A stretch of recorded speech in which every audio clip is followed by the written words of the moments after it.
Hello, everybody. Welcome to Tabula Raksasha, our weekly who done it and who be it, I guess.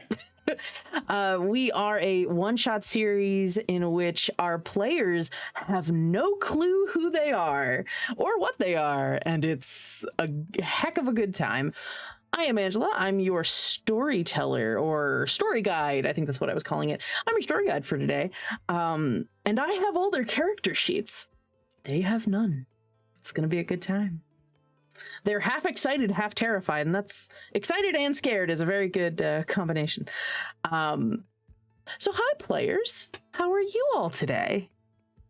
I don't know because I can't see my sheet. Terrified. I'll give you all a clue. Very You're excited. all level 3. Scare-sighted. It's so The that you best all have level. subclasses. That's exactly why.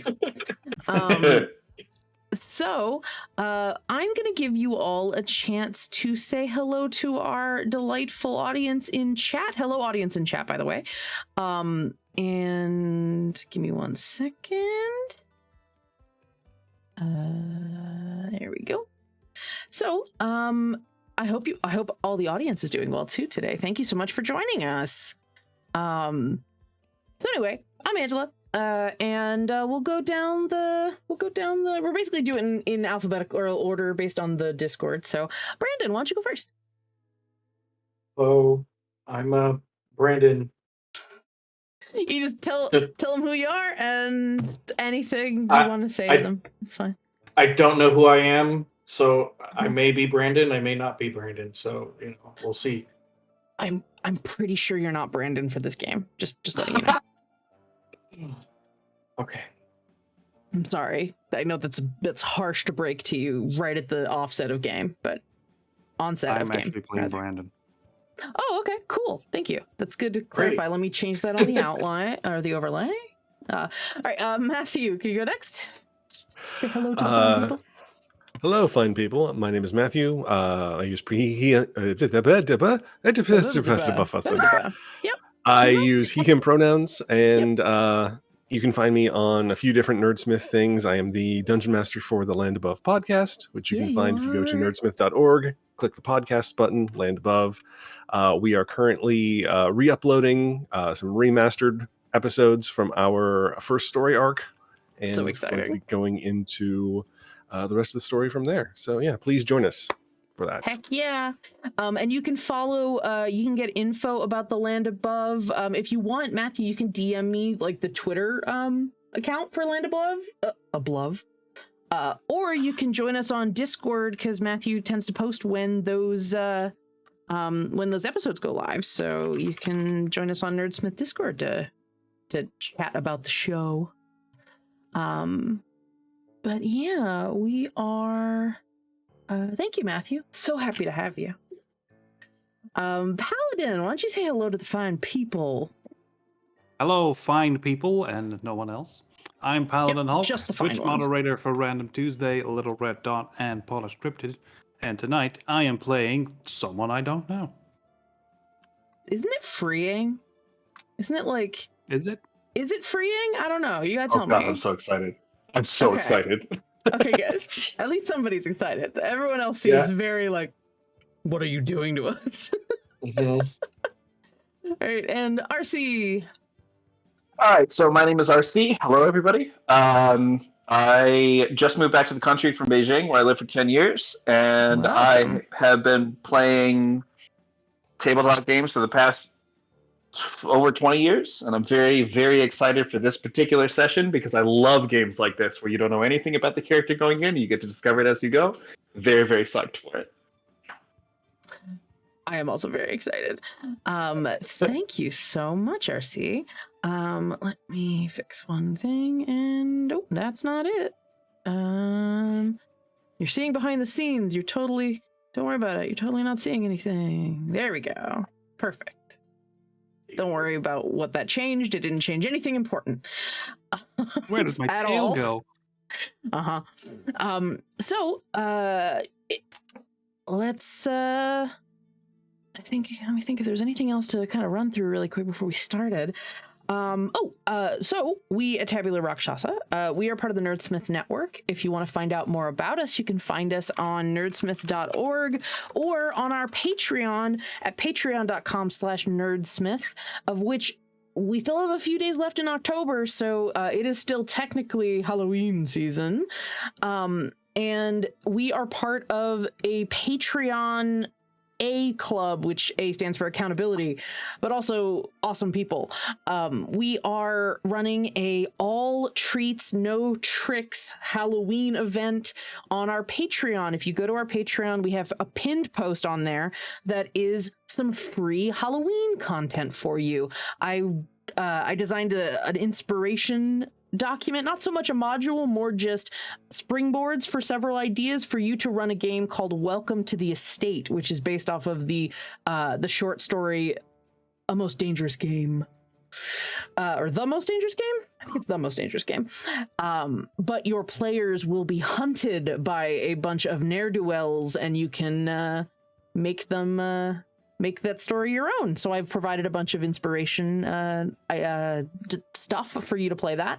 But if you go to that post and you click to go to the next Patreon, a whole group of us from the TTRPG Patreon Club have free Halloween content for you to check out. It's all free. It's all over the spectrum of what kind of content it is. We have music, maps, modules, other words that don't start with M. And you can get all of it for free. So please go check it out and see if you find your new favorite TTRPG creator, because there are some really incredible people on that list. You should definitely check them out. Let's see.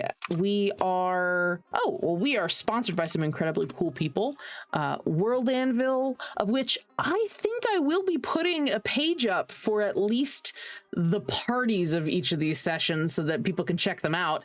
I'm very proud of how some of these are going, and I'm making character images for each of these characters with another one of our sponsors, Hero Forge. So you're going to see some fun artwork tonight, which I'm very excited for them to see for the first time as well, because they also have no idea what their characters look like, which is delightful. It makes me excited.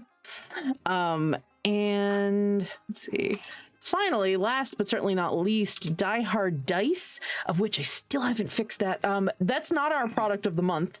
But tomorrow, is it tomorrow? Hold on. Let me double check. I was told some information and I want to double check if it's tomorrow or the 4th.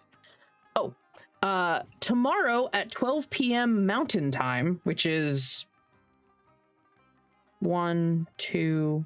2 p.m. Eastern, there will be an announcement on Die Hard Dice's social media about a certain collaboration that we have with them, and I'm very excited about it. I can't say anything right now, but I don't know why I feel like most of the people in this chat might enjoy whatever they announce. So weird. I don't know. Oh, that's fun. That's fun and happenstantial and not at all related, Matthew. What a fun idea to just show your special Die Hard dice. So please check out their stuff. We will also be releasing that announcement when it goes live. And yeah, so I'm excited. We'll talk about it more next week, I'm sure. Anyway, let's get going. But first, before we begin, well, we'll be right back.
Oh, see, I didn't go back in time for everyone to hear you compliment me.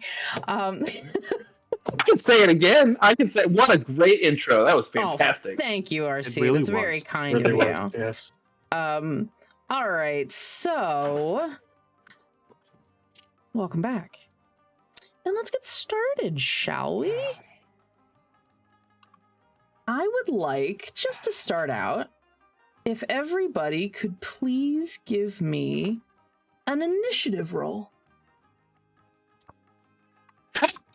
Which is just a d20, so. How do I know my initiative? Because I know your initiative. So that was a 4 for RC, a 1 for Paladin, amazing. God, rough. 12. 12 for Matthew. Respectable. And Oh, no. 2. Wow, you guys are really, wow. Okay. We just don't know what's happening. It's, No, you're fine. I can sense my fear. This music works so well. I'm upset. Good to know. So Matthew, you, it's very warm. Almost too warm. It's humid and you are sweating. There is just a layer of heat against your skin and there's sweat going down your face, and you are the main reason you wake up is because you're so hyper aware of how uncomfortable you are. There is weight and heat on your head. Your glove is full of sweat, and there is just, you're wearing a bit too much leather and fabric for comfort in this place. You're also on the ground. You come to sort of an awareness or a consciousness, maybe, covered in debris, tree branches and leaves and vines, and it's like you've been dumped into lawn clippings.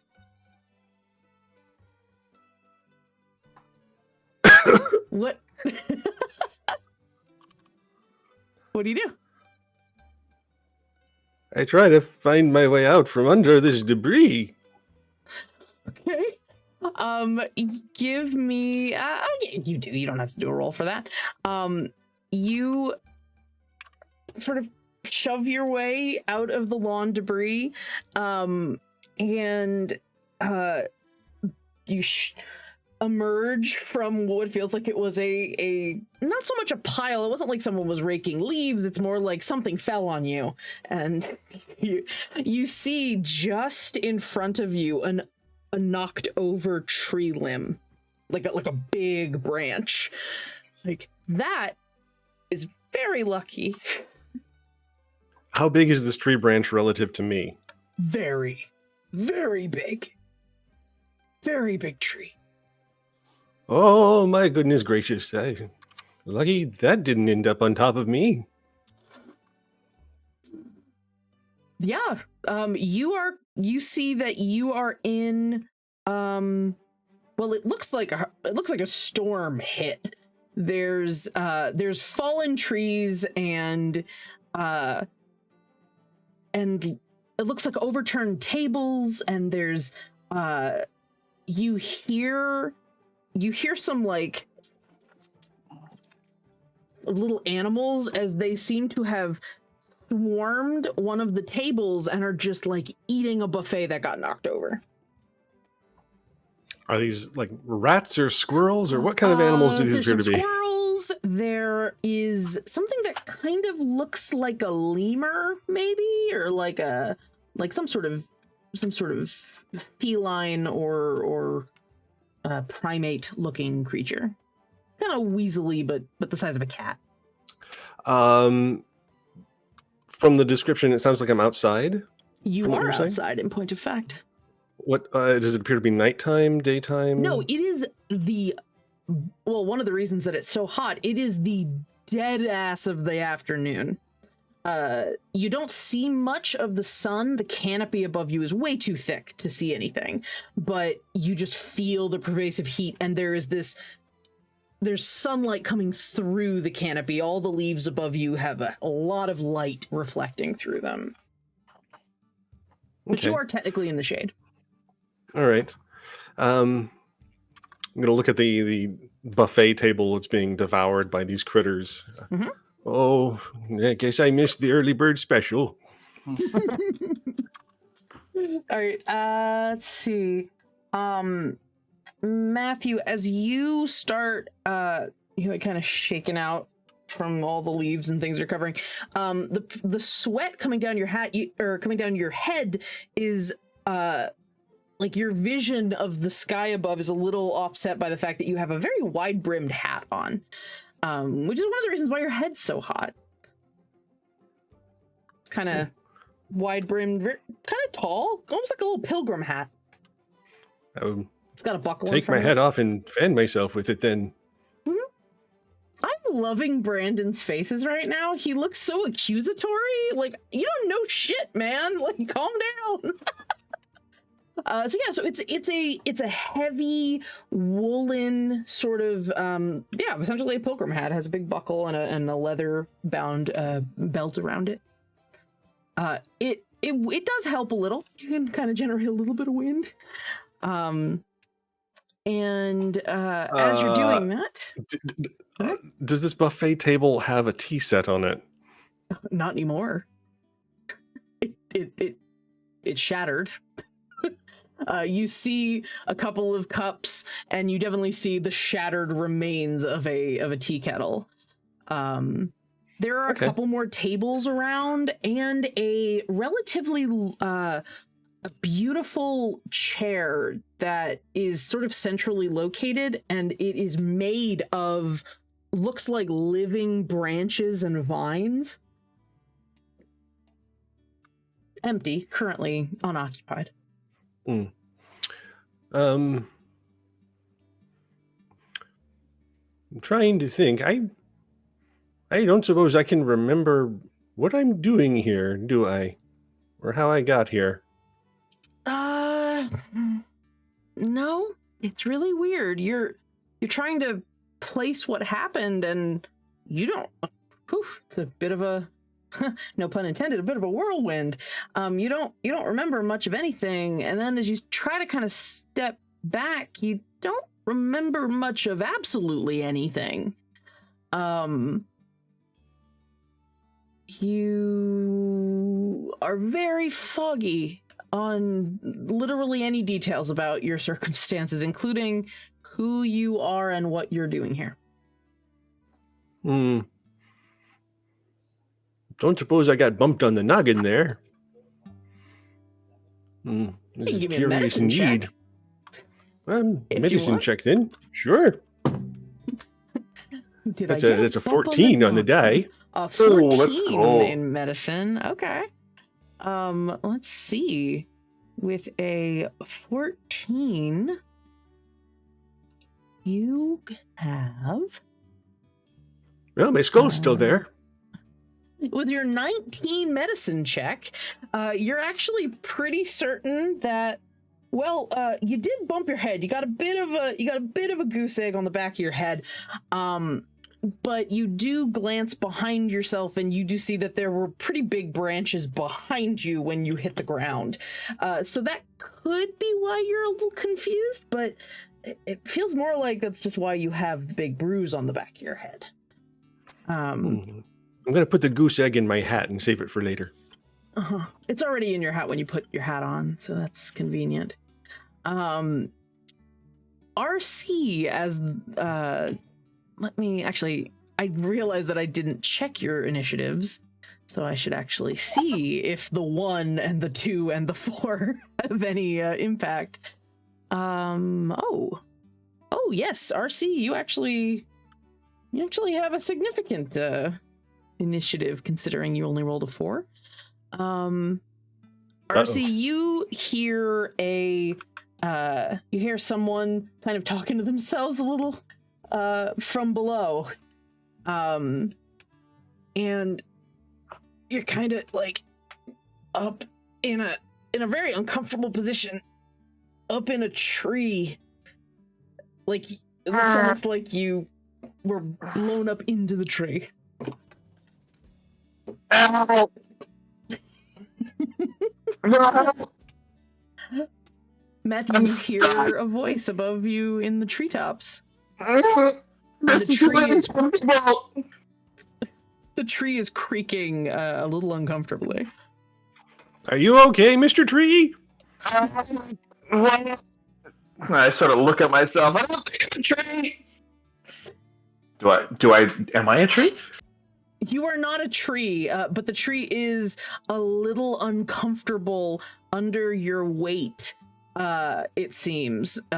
It has, you kind of grab onto the branches and you see a very large, almost opalescent scaled claw grabbing onto the tree. There's like slight claw marks going on, where you seem to have been holding on to this thing. Is that yours, true? Just for clarification. Is that true of both of my limbs, both of my hands that I can see? Both of your hands are, in fact, this opalescent scale quality. One of the branches, though, seems to have been charred. Like fire had shot up it. You check the rest of the tree. The tree's not on fire. Thank goodness. Am I stuck? You can try to move. So yeah. No, you're just uncomfortable. You're just kind of wedged in. You can get out. Can I try to drop down to the ground gracefully, I guess? I would like to not follow my head, let's put it that way. That is that's very fair. You can go ahead and give me an acrobatics check to try to get down gracefully. Well, I rolled an at 1, so... Oh, no. Good start. Okay, alright, hold on.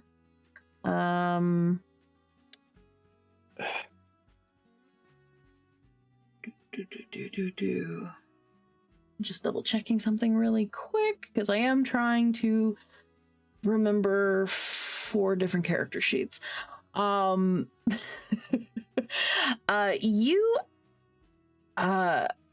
roll this nat 1. So you're trying to get down and you are sore. You have like a bit of a crick in your shoulder and you hold on and you basically realize a little too late that your foot is caught on around a branch and you start tumbling forward face first down the tree. Was that intentional? Oh, for sure. Okay. I'm like, the happenstance of it. No, that was incredible. Thank you. You roll ass over tea kettle, and tea kettle's broken, so that's saying something.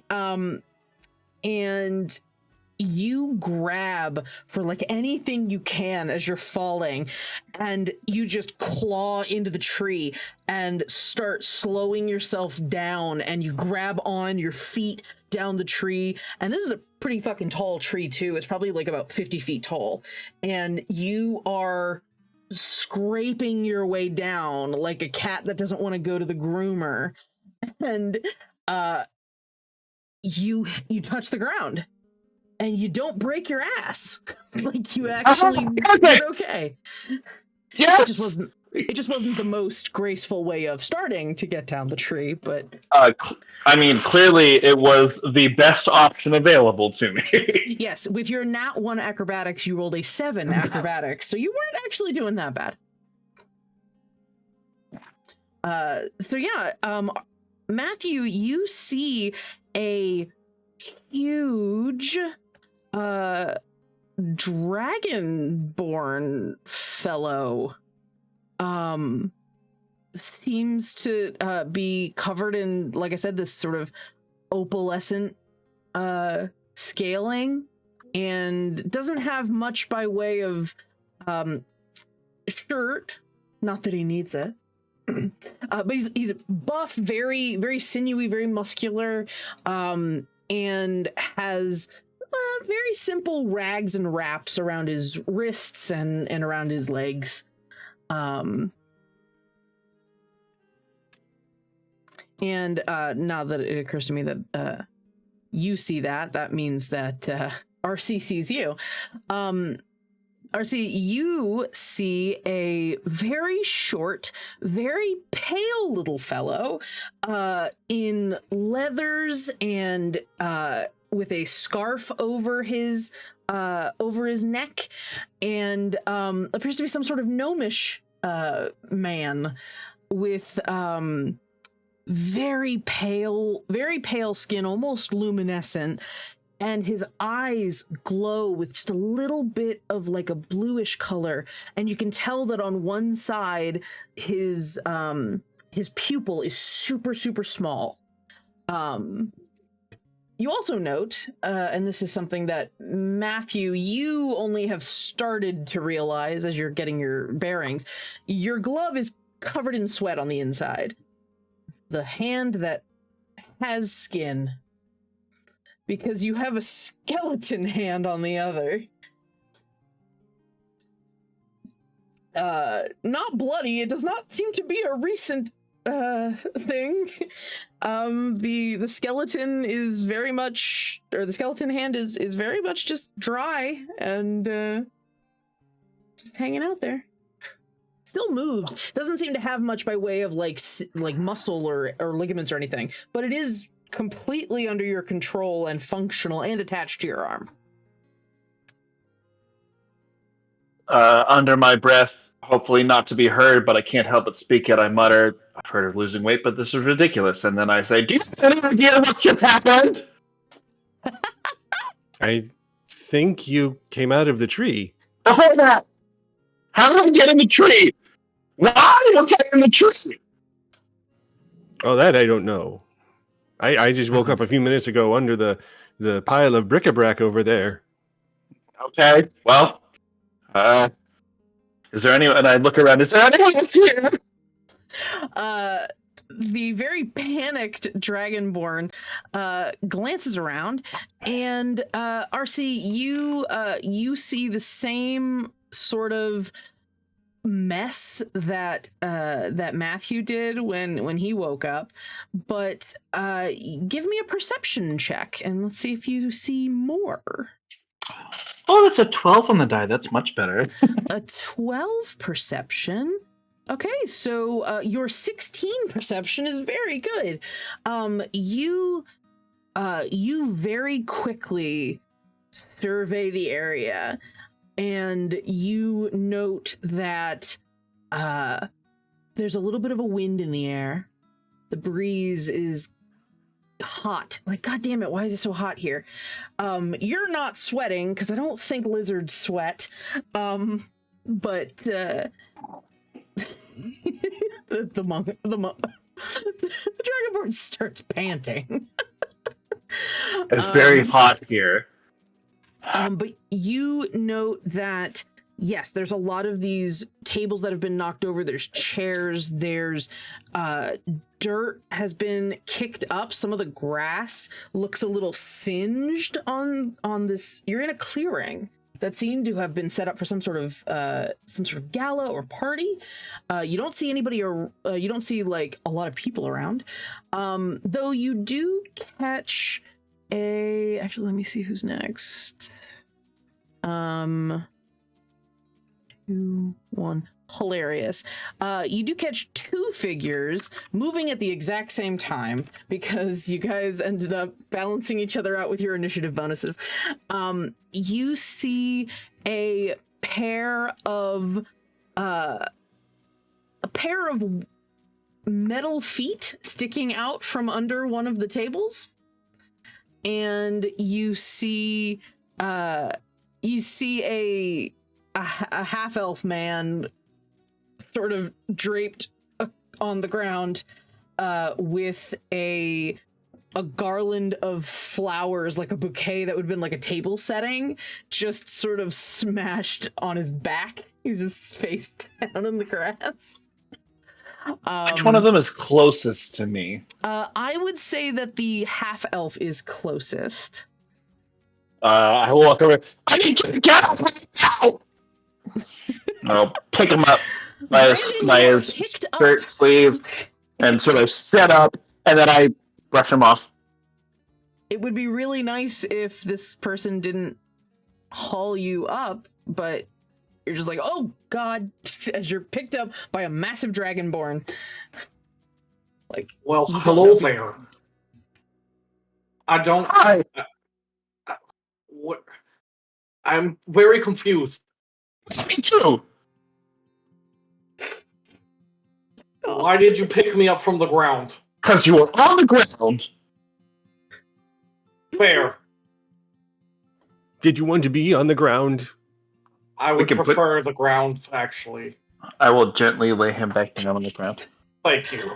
Brandon, you're placed gently back on the ground, and he puts you right on top of a really fine hat with a big feather on it, or not a feather, but like a really nice supple leather hat that you're just like face down in now.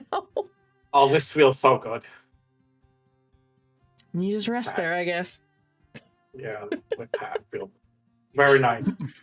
But yeah, so Brandon, you do feel a little bit of pain in your back, as something seemed to have been on top of you, but when the Dragonborn lifted you, there was like clinking of glass, and the flowers dropped everywhere. Actually, you know what? You do take a little bit of slashing damage because you're put back onto broken glass. No. Not much though. Like literally like 1 slashing damage. As you are put down, and your pretty heavy duty leather gloves kind of protect you from a lot of it. But your tunic's a little.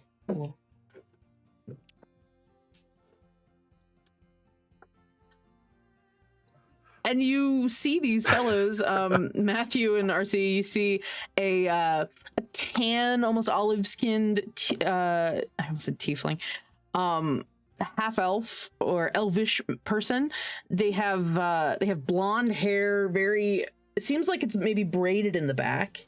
And they have very striking blue eyes that are almost like slitted. I would actually say, Matthew, you would note that this elf has very similar eyes to the Dragonborn, to RC. Okay. They're almost draconic that you look at them. Yeah, I don't like to judge, so it's just an observation, not meant to be a value judgment. I'm going to go over to the metal legs and tap on one of them. Would you like some assistance under there? Paladin, your head's on the ground and you're kind of twisted in a weird position, with your legs just kind of dangling up over this like broken table. I would appreciate that. I don't know how I got here. This is what I get for making a twin joke earlier. What do you do, Matthew? I'm trying to lift the table off of him. Uh-huh. Be careful, there's not glass. Go ahead and give me a strength check. I don't think glass is really going to be a danger, and I hold up my skeleton hand. Oh, can I help him? Can I help him? I will either aid or do the main role. Both are okay. I'll aid. I would say because he was there first. You actually, considering this is like a gnomish fellow and he has a skeleton for an arm, rather he has a skeleton arm or hand. He seems like pretty confident. Matthew, you can roll with advantage. Just a regular. I got a 15. 15.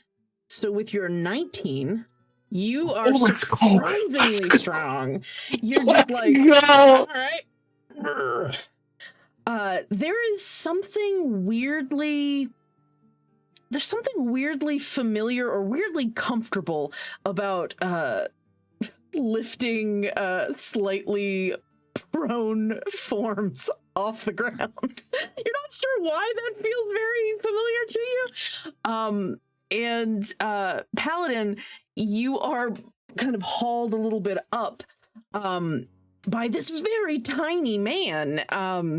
You sort of regain standing position after a little bit, and you're towering over this little gnomish figure.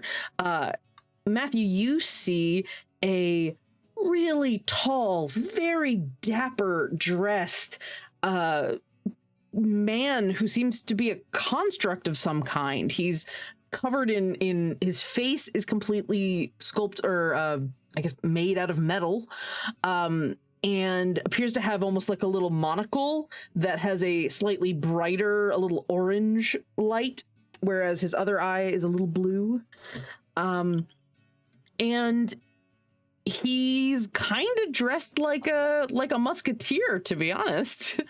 Has a very very beautiful cloak at his back, and this was where the fine feather coming out of his hat is, and yeah, he's rather colorful in his. He kind of looks like he kind of looks like I said, musketeer is probably a really good way to put it. Kind of looks like a color guard, and he has looks like a rapier at his side, in a sheath, or yeah, in his scabbard. Check my pulse. There's a lot of armor right there.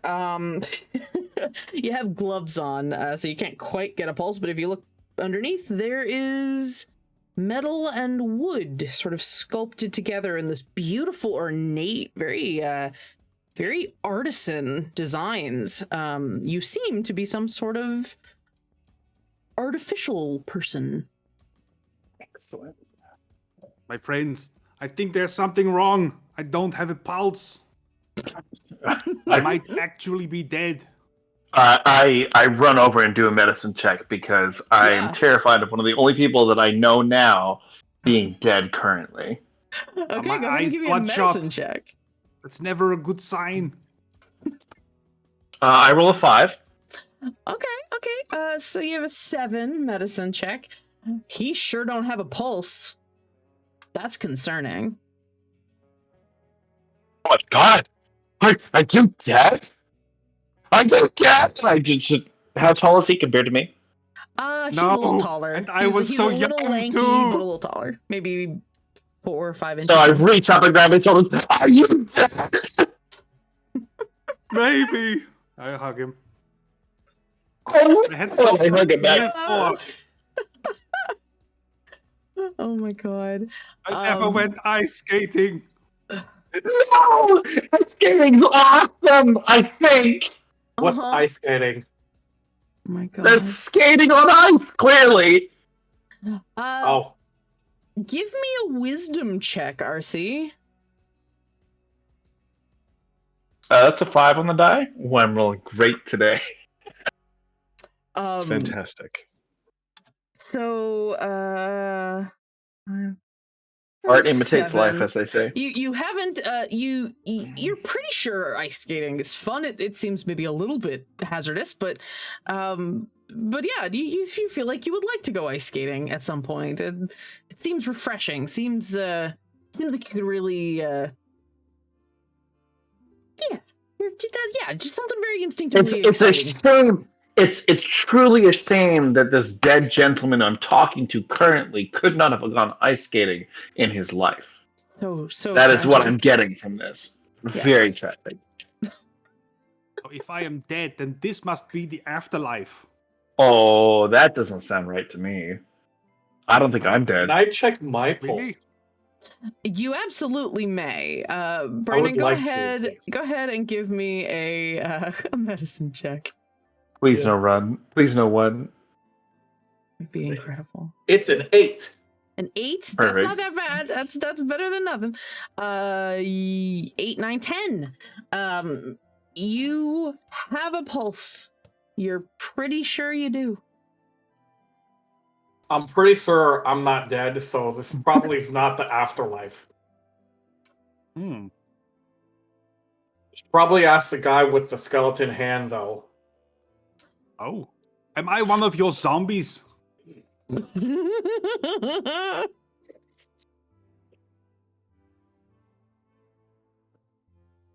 Incredible. I don't remember. Well, it's Do the you want to closest be? thing we got. I'll give it a whirl. Oh. Do you have a Do you have a hunger for brains? No, I don't. I don't feel hungry at all, really. Something must be very wrong. Hmm. You know, all that Or- food over there, it's not in the slightest bit tempting. And it's not just To- because it's covered with vermin. I sort of raised my hand. To be fair, if you ate already, it makes sense that you wouldn't now be hungry. It doesn't explain the pulse, but like, you know. I also think I forgot to bring a gift. Because I don't have one. Why do we need a gift? Were we supposed to bring a gift? I don't think I brought one either. Who has This a is gift? clearly a party. Look, there's food. And I I checked don't for a have a gift. gift. This is Check for a terrible. gift. Okay. Yeah. Anybody else checking for gifts? I guess, like, Yeah. but like, not expecting there to be one, but sure. Sure. Checking all of my pockets. Everybody give me an investigation check, except for RC, who gives me an incredulous investigation check. Well, my incredulous investigation check is a 13 on the die. 11. A 13. Hold on. Okay, so with your 11 investigation, you're pretty sure. Yeah, I mean, you're looking around. What was Paladin? What was yours? 11. 11. 14 investigation. All right. So you got a 14. Brandon? 17. 17 with your dirty 20. And Matthew? 10. Okay. Brandon, you are very, like, we're gonna go find a present. There's bound to be presents. So you start assessing the area. You see evidence of there being more than just you all here. There are distinct depressions in the ground that seem to be tracks of people. A lot of people, one of those kind of like, it's kind of like a stampede a little bit. You think some people might have fled the area. And you follow where they came from. You start like kind of look to see where they originated, and you see that a few of them were at the buffet table. A few of them were over near this beautiful sort of ornate chair, and there is a small circle in the ground of these like really pretty rune stones. They're like stones that have lots of swirls and symbols on them, and amidst that there's a little bit more lawn debris. You push some of the branches out of the way, and you do see a number of beautiful items and some food. There's what else? You see a small cage that has a bird in it. The cage is upended, but the bird's fine. It's just kind of fluttering around a little bit. And yeah, it appears to be there's a bunch of stuff here that looks relatively expensive and pretty. Ah, see, I told you. Presents.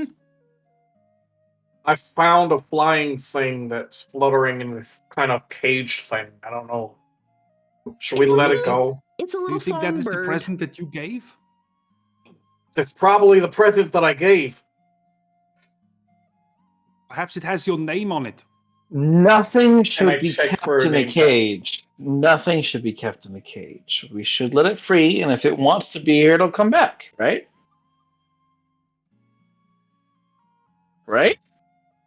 It's going to be pretty tough to give it as a present when it's not in a cage. But like, if it doesn't want to be here, then why would you give it as a present? That seems like not a great thing to do, right? Because even taking, like, just listen, hear me out. Not taking into account morality or whatever. Like, if you give something to someone that doesn't want to be there, it's not going to be a good gift because it's just going to try to get away. So if you open the cage and let it out, and it doesn't come back, it was never going to be a good gift in the first place. You're saying that I have elven friend is a bad gift giver. No! I'm just saying that I remember what happened, and I'm taking guesses at everything, and I don't know if that's actually his gift, and I don't know who knows if that's actually his. Is that your gift? Like, you remember bringing that? So maybe we should ask the bird. Go for it. Mr. Bird, are you a gift? Did I give you a gift as a gift? I'm sure that I didn't give you, right? I'm not the sort of person who would do such a thing, right, Mr. Bird? No? The bird's just fluttering at the cage. It doesn't seem very happy about being in an upended bird cage. Oh, God. I pick up the bird cage. Yeah. As I'm talking to it, I'm just like, Mr. Bird. It's this beautiful, almost like silvery white bird. As you kind of look at it, and it's fluttering at the cage door, and it kind of like up like in your face from the cage, and it just doesn't seem very comfortable.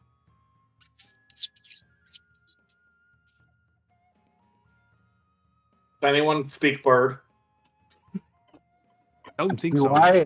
Do I understand what it said? Does anybody speak bird? Let me check. Do I believe I speak bird is the real question. Give me an intelligence check, Brandon, with advantage. Okay. Come on, Brandon. You got this. So, one was a 9, one was a 17. One was a 9 and one was a 17. Okay. So with a 18 intelligence check, you don't know what it's saying. You're not really certain of that, but based on like the size of the bird and the kind of noises it's making, it's gonna be an asshole move. It seems to be in distress. It very much does not want to be where it is. More so than just like a bird that had the cage upended, it is in like slight panic mode. But I will say, RC,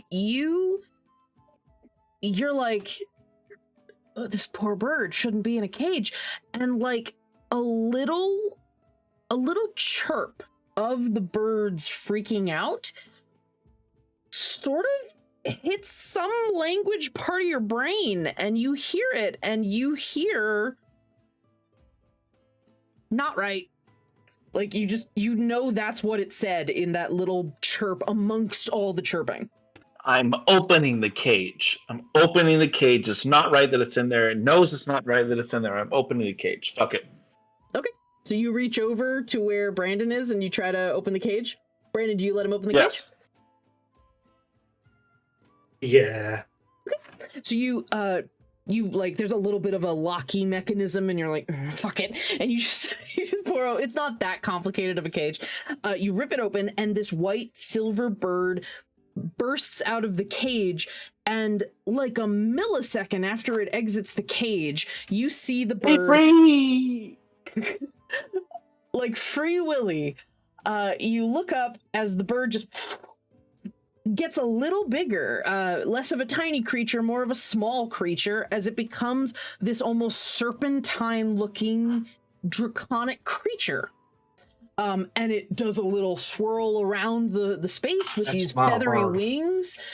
there's a very comfortable, almost relaxing, icy chill that follows it as it flies around, and then it races straight towards Brandon and rams into your chest and just starts like crawling all over you like a dog that hasn't seen its owner in an hour and thought you were never coming back. Oh god!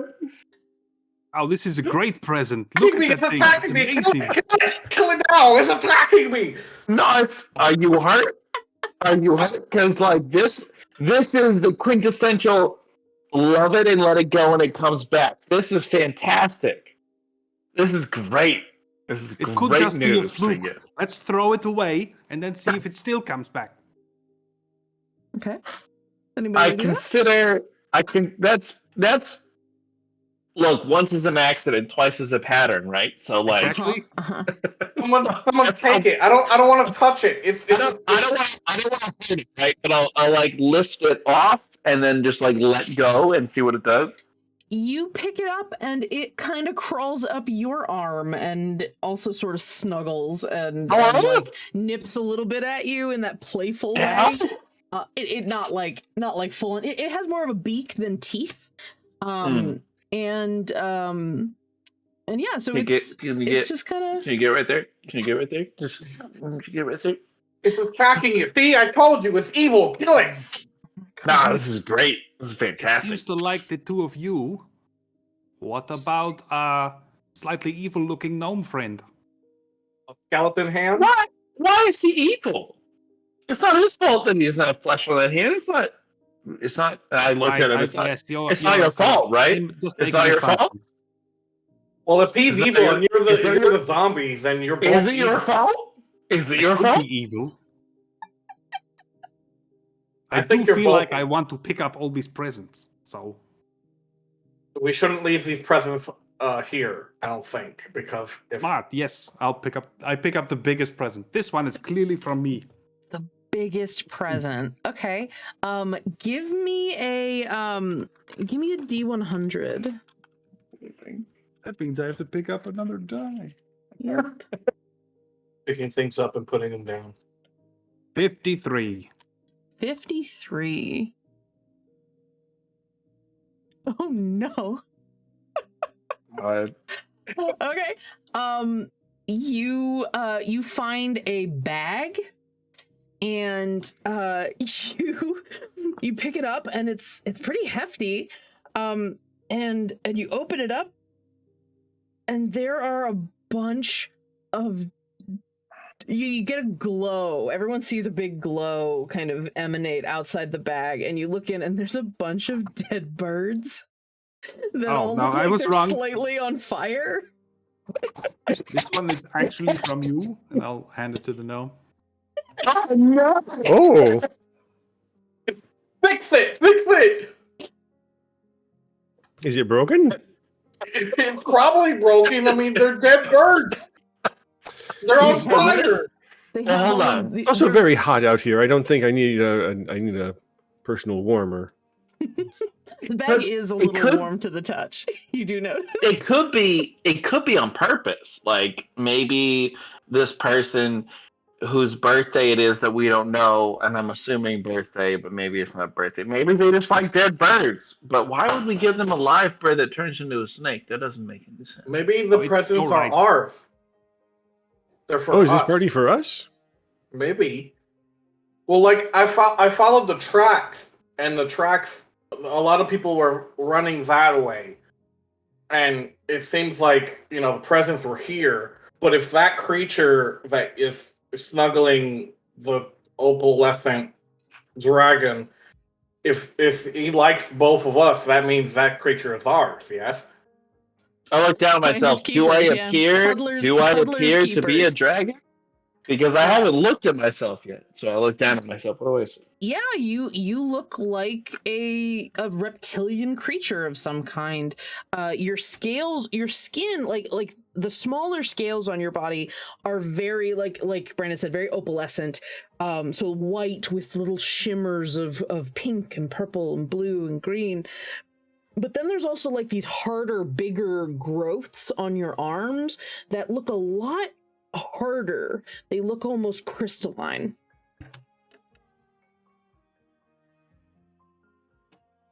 Oh.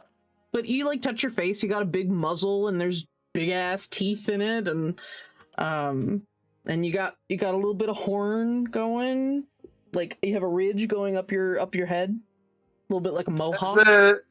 Does the thing that I'm holding, or the thing that's nuzzling me, I guess, if I sort of like, hey, go visit your other friends, and I hand them off to odds it'll be the gnome, evens it'll be the warforged. Sure. Evens, warforged. So I sort of pass it off to the warforged. It's like, do you like him too? Give me You an like animal zombies? Both of you give me an animal handling check. Me and him? Both RC and Paladin. A 4. Paladin a 4, okay. And a 5 for Mercy. Okay. So Paladin, you have a 5, and RC, you have a 7. Yep. You just kind of hand it over. Are you trying? You're trying to tell it that like, my goal. Look, safe? it came to our half elf friend and was very excited. It came to me, it was very excited. So I'm just trying to present it with the opportunity to be very excited. I'm just like, go be friends, Be free. And there is a slight twitch from the creature, and it looks back at you, RC, and you hear very distinctly in your head, "Why are you acting so weird?" and in my head I think, because in a very panicked voice, One more time, say it a little softer. What'd you say? because I don't know what's going on. I just let me go. Let me go. You're the only one hearing this. The two of you were. You let go, and he flies back over to Brandon. I had already let go. Right. I had released him to Paladin, and then it he kind of flies past Paladin, like kind of brushes up against him, but then sails right towards Brandon. It's attacking me again. I don't think it's attacking you, friend. I think it's yours. I think it's yours, to be honest. It kind of perches on your shoulder, and RC, you don't hear it say anything else. Maybe you came to this party to rescue the animal from the cage. And even though you didn't remember anything, you succeeded in your mission. Yeah. Go home. You know. Great, good call, guys. Thank you, zombie guy. Session over. So I try to pet. I try to pet the creature. Give me a nature check, by the way, while you do that. It really reacts very positively to you petting it. 8. 8. Let's see. Okay. You pet it, and yeah, it's like I said, it's a little dragon. The word drake comes to mind. And Would you say it was kind of a dragon, like almost like a pseudo dragon? Not a pseudo dragon, a drake. Okay. So a pseudo dragon exactly is. Oh, actually, I'm not gonna fucking tell you. Give me a nature check. Why am I giving you shit? This is Angela who likes to talk too much. What'd you get, RC? Oh, me. Oh yeah, give me a nature check. It was me. Yeah.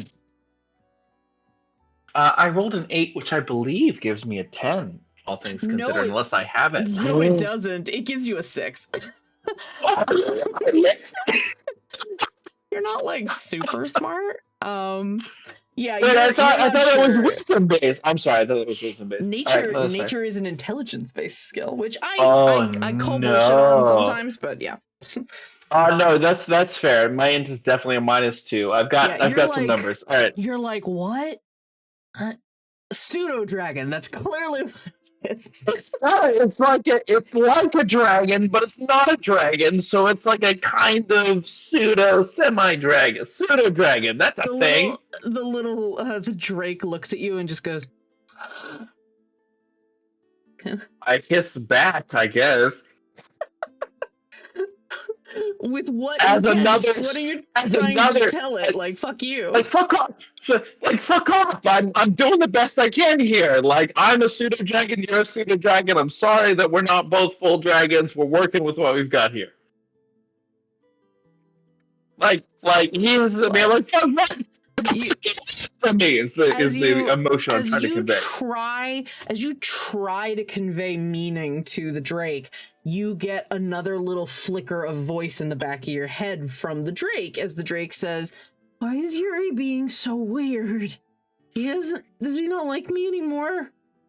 He doesn't know who you are. None of us know who any of us are. We don't know what's happening anymore. We're very confused and panicked. And like the last bit comes out, I say that part where we don't know what's going on. We're very confused and panicked. I don't know I don't know who. I can't help. I don't know. And he tries Does to the nuzzle Cupid dragon a little not bit know to who we Brandon are? again. The dragon thinks. Okay, wait. Are you telling me that nobody else heard that? No, not really. I just Okay, was what? having fun I was having fun watching you talk to yourself. Heard what? As I'm shaking one of the Okay, so gifts. clear. All right. Let Perception Look, check, the- Matthew. It's a 3. It must be really well padded. Like there's a lot of tissue paper in it. I say, look. Okay, so I point over at the gnome. Mhm.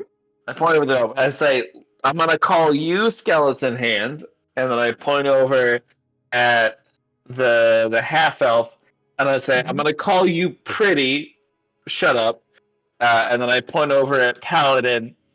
I'm gonna call you Musketeer. And I look over at Brandon. I say, "Listen, Pretty. I'm pretty sure this one is yours. Like this is your thing, because he keeps asking about you, and he keeps going back to you, and he keeps saying, doesn't he like me anymore? He's not attacking you. He's trying to be friendly. And you're telling me that none of you heard him talking? Perhaps you are married to this thing. I don't. I check for a ring. Could he be? You I don't check see why not. you check your hands, and you do in fact find a ring, but it's on your index finger. It is a it has like a sigil on it that looks almost dragon-like.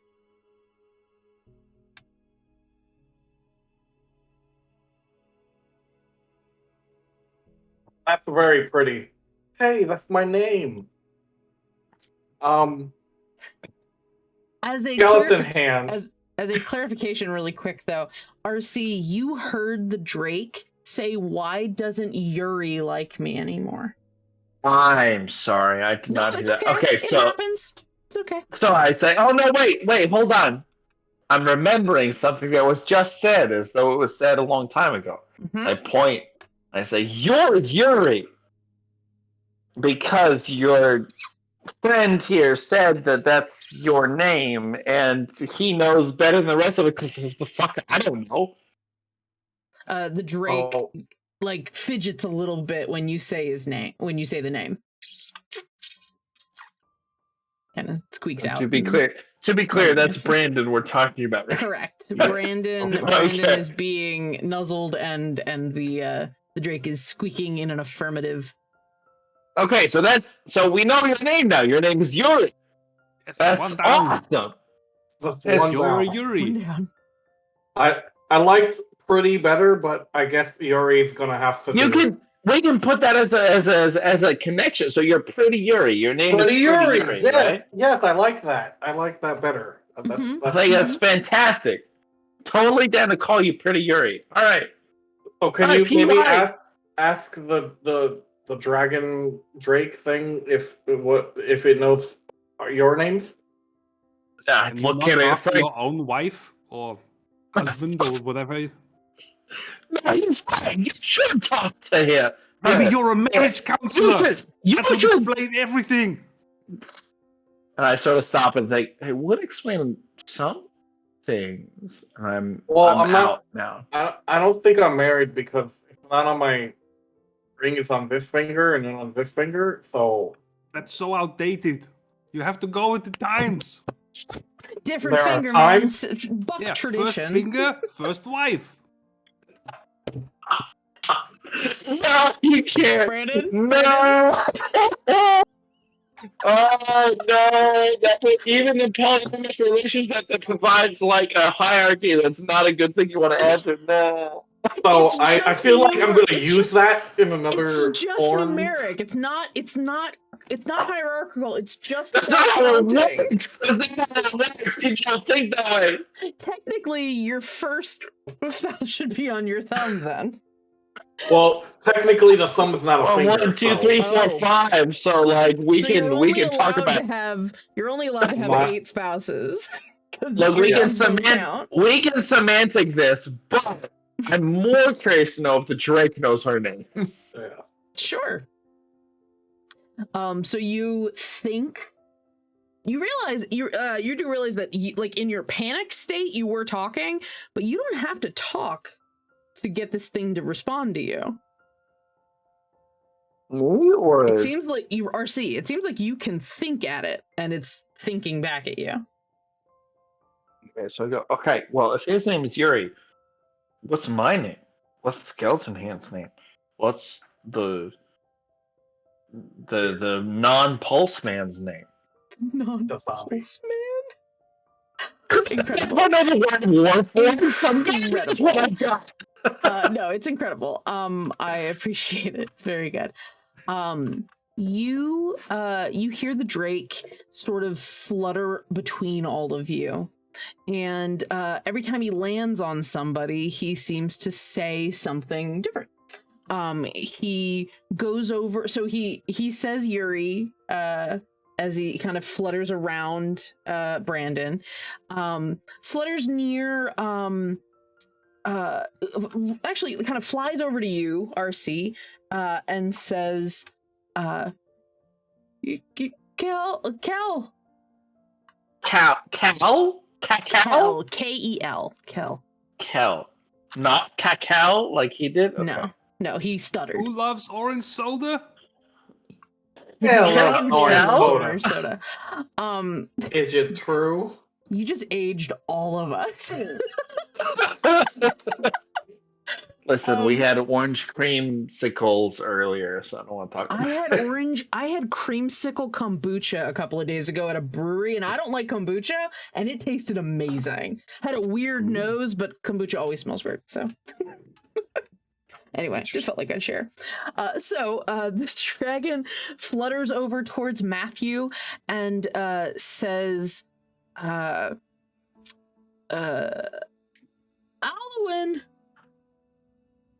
Halloween? Mm-hmm. Alwyn, something stupid. I can't say it.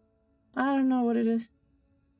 I want to note that as it does this, I am pointing a hand where it goes, or claw, I guess, and I'm saying what it says.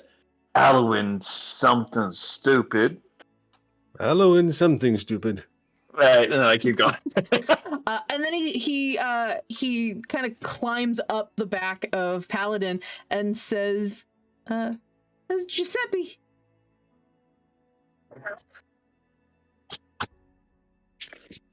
Please tell me, friend, what is my name? I'm sorry. Did you name the Warforged after Pinocchio's father? Is that? That's What? Geppetto. No, that's Geppetto. That's Geppetto. You're right. You're right. You're right. I don't know You're what you're right. talking about. I don't know what you're Giuseppe. talking about. Giuseppe. No, I don't know. Giuseppe. I don't know how to spell that, but we're gonna go with that. Okay. What a weird thing to what a weird conclusion to jump to, RC. I don't know what you're talking about. So weird. Well, I was wrong, so it was weird, to be fair. Sure. The direct reference might not be correct, but a tangential reference might be correct. Fantastic. All right. Close but not quite. Yeah. Oh, So I point. So as it flies to me. I say, Kel. Hmm. Keenan. So Brandon's character's name is Yuri. And so Brandon's Yuri. I'm Kel. I point over to Skeleton Hand and say, Alwyn something stupid. Alwyn something Elway stupid. something stupid. That can't be right. Alwyn for sure, though. And then as it flies over to the Warforged and climbs the Warforged, I point over and say, Giuseppe?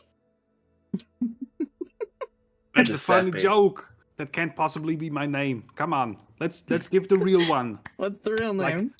Arthur. And I look at the Drake and I'm like, is it just Giuseppe? Does he have another name? You all have a lot of names. I don't know how to keep them straight. I'm not that It's smart. one of, and I look over at Giuseppe. I said, look, it's one of your names, but you know, if you want to be called something different, we call you something different. It's not a big deal. No, he knows anybody's name. Maybe it will grow on me. Like a fungus. I start looking through all the presents. Do any of them have tags with one of those 4 names on them? Oh my god. That's amazing. Go ahead and give me an investigation check. 19. 19. Investigation. So yeah, with your 19, you are looking through, and you do find Giuseppe's name. Oh no! Is it to Giuseppe or from Giuseppe? From Giuseppe. It says Giuseppe Agator. And it says, to his most radiant, the Duke of Everlasting Sun. All right, I'll put it in chat. And what kind of package is it? Is it gift wrapped? Is it just a thing? It is gift wrapped. It is gift wrapped. Let's see.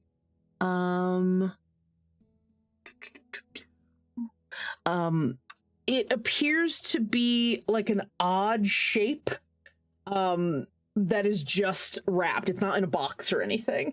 You can do, what would you like to do with it? It's about this big, and it's kind of light. It's got a little heft to it, but it's probably no more than 5 pounds.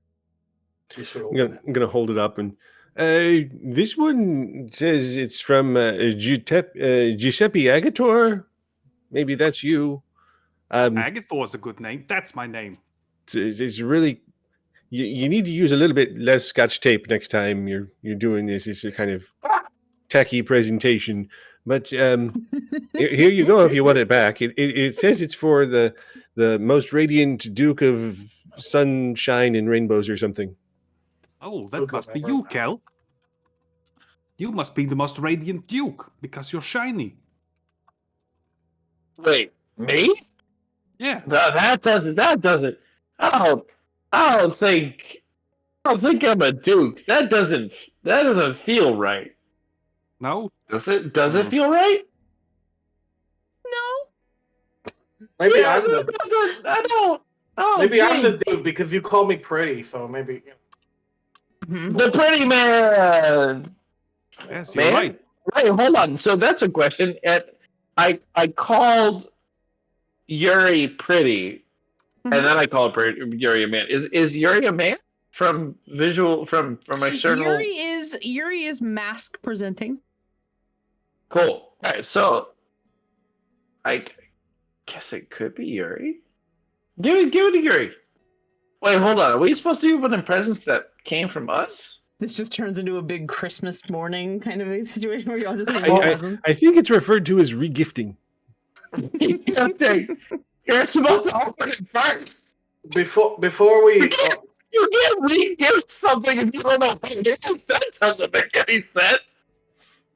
Oh, actually, I think I've heard of a game kind of like this. It's called the White Loxodon. Thank you, Matthew. I was just about to say it. Thank you. Bravo. Yeah, I don't think I'm going to give this thing away because it's the only link I have to my past and true identity. Also, I want stuff. Well, it actually seems to be wrapped in like a leather, sort of a leather satchel that's almost like hugging the curves of the item inside. And there's a little cinch at the top. I mean, the first present was the dragon thing. The second present was also dead animals. So, do I really want to open what's in here?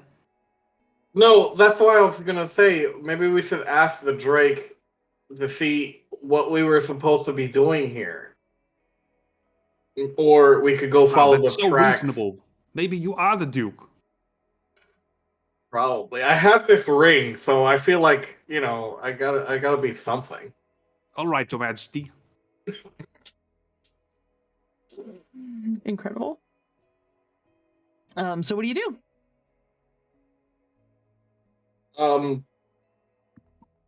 Kel, was it Kel? Apparently that's me. That's my name. Don't worry about it. So I Kel, love this complete because if you dude. wear it out, I might forget it again, and I really don't want to forget it again. So please don't wear it out. Oh, Kel, could you ask the Drake to see what we were supposed to be doing here and why he was in the cage in the first place? Also, does it maybe have a name? Because it knows our names. It probably So, knows its own name. That is a very good point. I asked that first, actually. I was like, maybe you're the Duke because that's smart. what is your name? You know our names, but what is your name? And the Drake kind of flutters around a little bit, and give me 1 second. Pull it up. Because it's on a page I have to find. Ooh. Come on.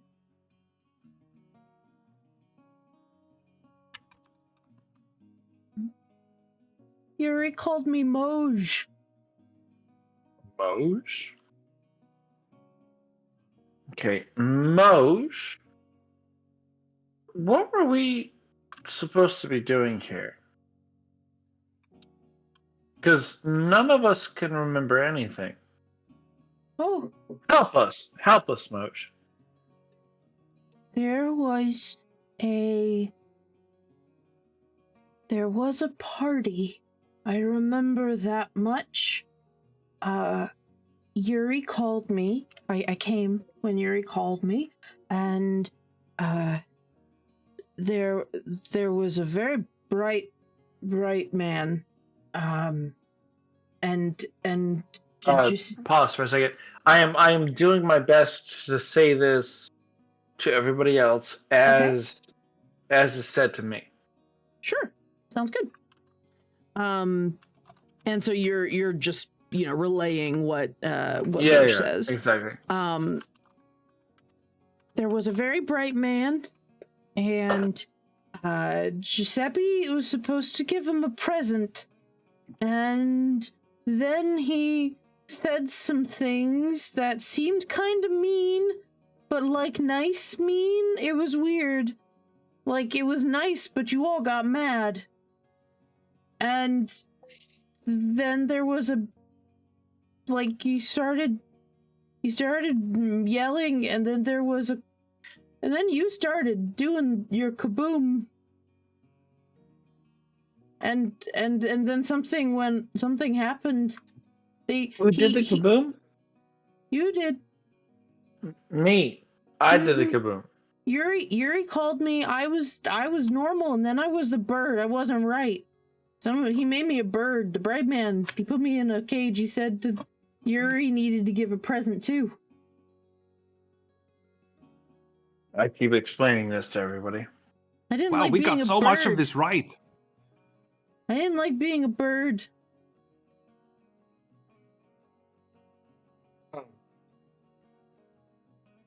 I mean, But where's the bright man now? There was a big boom. I don't remember. The cage fell over. I couldn't see nothing. That makes sense. So we were fighting the nobility. So I guess that means we're heroes.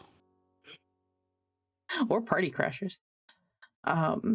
Well, you were supposed to give a gift, and then the bright man took. I look at Brandon. I look at Yuri and I say, "No, you were supposed to give a gift, and then you didn't bring a gift, so you put."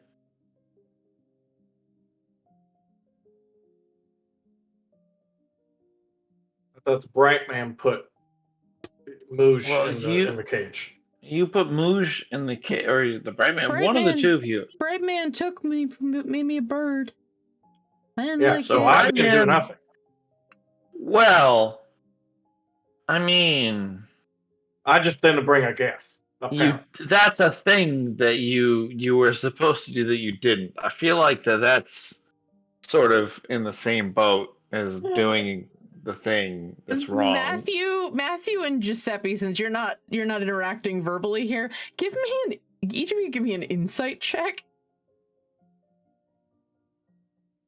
3. Went to look at my character sheet, but I don't have one. So a 6 5. and a 5, so an 8. Have we been more than 2 rolls above a 10? Because I think it's only been 2 rolls above a 10 tonight. And I'm RC, this is what happened. This is what happened in the last game we played. We couldn't roll over a 10. I rolled great until middle of the game, and then I rolled great at the end. It was only the middle that was fucked for me. Yeah.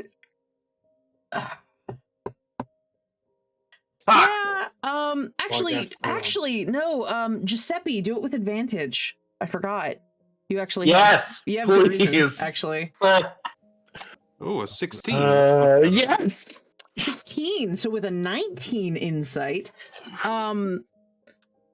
something that Kel relayed, that he was saying nice things, but they were kind of mean and you all got mad. That sounds like someone was being like bitchy passive aggressive at you.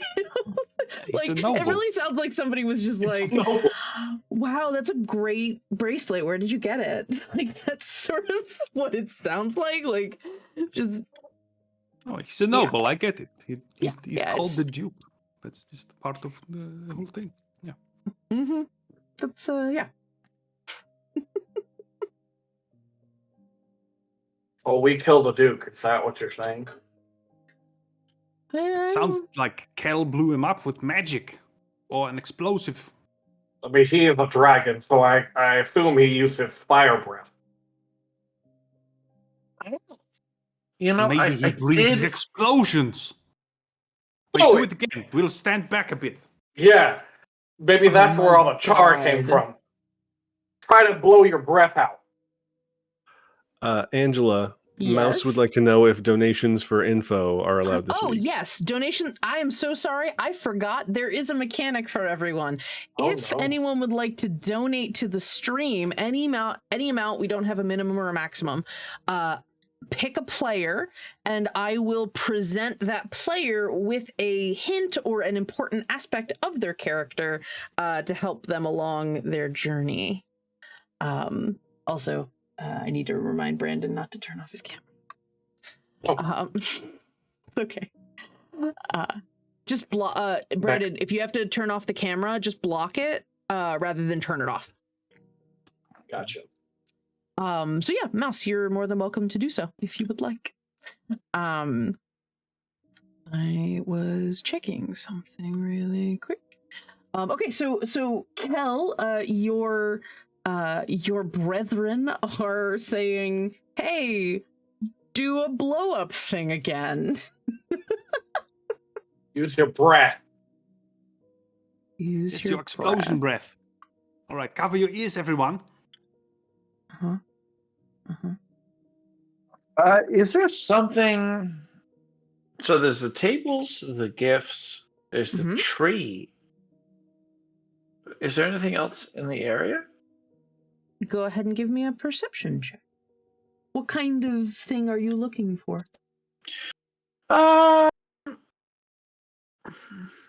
Ultimately, something that would bypass a barrier or not cause any damage if there wasn't a barrier to be found. I have rolled off the table twice. Fuck off. Okay, that's an 11. 11. Okay.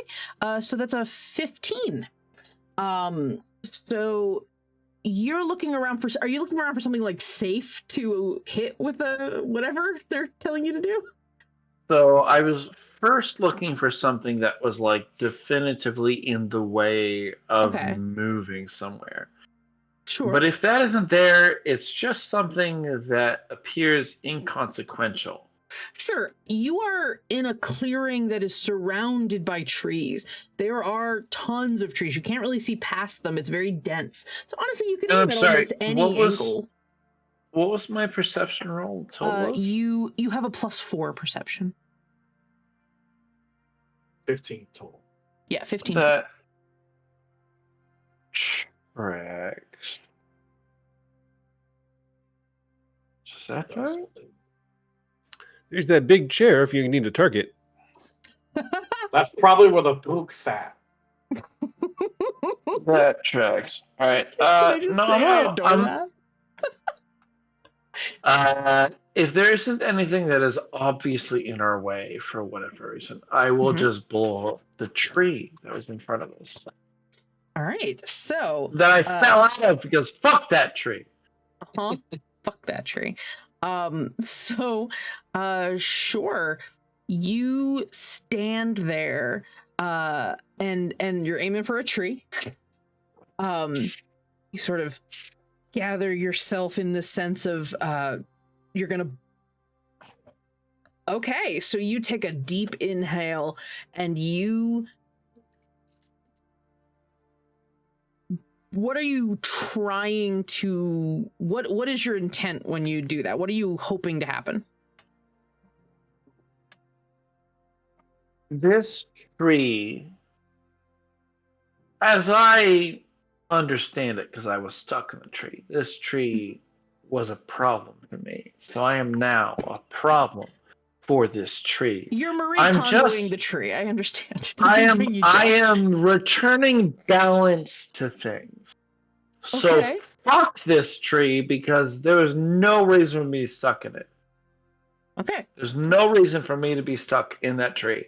So fuck it. So there's a hint of frustration in there too. You dig your claws into the dirt, and there's something very, very, no pun intended, very grounding about the stance you take. And as you give this deep inhale, there is this slight rumble that everybody can hear from inside your chest. It's not so much a growl, it's a little bit of a growl, but more of like the oncoming of a thundercloud. As you exhale with this almost barking shout, and there is a cacophony of sound, this huge, like someone upped the subwoofer to 11 as you burst out this breath attack, and just watch as this tree just cracks and like shoves, like there was a huge amount of force that just thrust into the tree bark. And was everybody covering their ears? Yes. No. Okay. Cool. So let me see. You Matthew, you take you take 10 thunder damage. doesn't feel great. As you're kind of like knocked on your ass from the effort.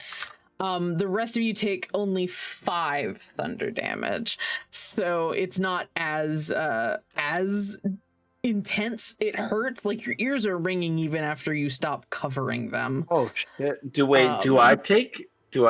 No, you do not.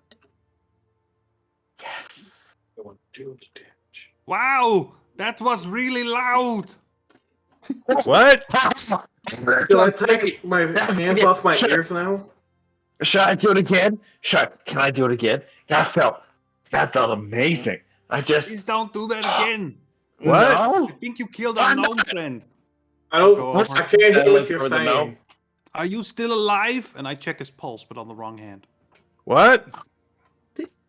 I mean, you know you have a pulse in both hands, right? On the Oh, skeleton? I forgot. You have a skeleton hand. I'm sorry. You check the bones. Yeah. The bones are dead.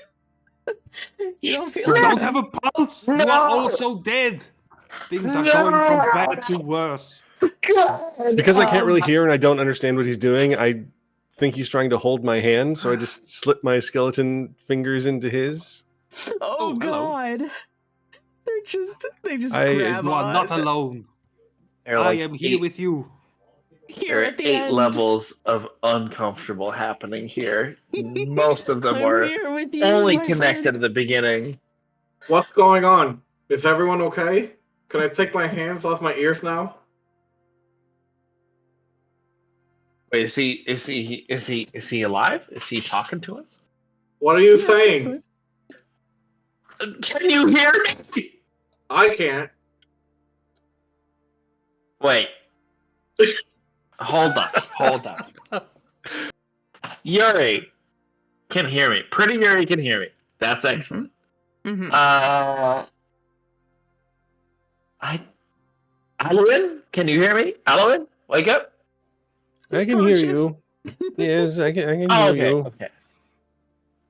Well, that's good. And obviously, Giuseppe can hear me. Agator, you want to be called Agator? And I turned to Giuseppe. Seems like a much cooler name, don't you think? I liked Arthur. That was good too, but it's not actually my name, and I don't want I to lie mean- to people. Both of them seem pretty neat. Are you to- sure? One of them is Giuseppe. Please remember that my name is 3 letters long at Kel, so like all of y'all seem to have a step up on me. But I'll call you whatever you want. If you want to be called Agator, you want to be called Giuseppe, both are okay for me. I like Agathor more than Giuseppe. Agator. Alright. Agathor, So Agathor- Arthur, Giuseppe the Third. Cool. So that was interesting. Yeah, Can you you grew ro- up that tree. Yeah, I mean it had it fucking coming, but like why did you want me to do that? I don't remember. It was to see if the shard, the ground, and the blowing up thing came from There was Hell. definitely fire involved with whatever happened before we can remember. It doesn't look like I do fire stuff. Maybe So that's that- one of the rest of us. The Drake is just kind of like, Is that an affirmative? I don't understand what it's saying. do you? I look at it. I look at the Drake and I say, let me think. Actually, you do hear the Drake say something. I realized something. The Drake's Who- kind of who- like which who? Which who? both Yuri and Kel. You hear the Drake start kind of barking and sort of hissing a little bit, really basic stuff. I would say Agator, because I'll respect your choice. Agator and Alwyn, you hear snarling and you don't understand anything that's being said. You think it's just like hissing out and making weird noises. But the other two, you hear him say, "Fire, fire from you. Well, you did do fire. and- From Well, me? Cold and fire. From me. Yeah. Wait, all of it was from you? What are the rest of us here for then? What do I do? Well, you did kill the Duke. And I look at Wait a minute. what's his name? Moj. Moj. I look at Moj. I say, did I do this? And I point at all the fire scorchy streak nonsense. Did I do that? Did I do that? Did I do that? Because I didn't just do that now. Yeah, not that one. Yeah. Wait, which one? Which one is it? Not that one. Just a random one. You're pointing all over the place really quickly. He's trying to respond. Oh. But So I I have did a- most of the fire stuff, apparently. So I have a theory. Okay. Let me try to put the puzzle pieces together. Mhm. So, Agathor came here with us to the Duke of Bright Things. Mhm. And he was going to give a present. But since we didn't have any presents, he got mad. And he took the Drake, which is Moose, and he took him, and then he was like, "This is mine now." And then Kel was mad, and he used his fire to burn him and kill him. And then Alwyn probably stepped in the way because he has a skeleton hand. So he probably tried to save the Duke, but he burned his hand off. So now the Duke is dead, and now we have a one-handed Alwyn. How heroic of you to try to save an evil man.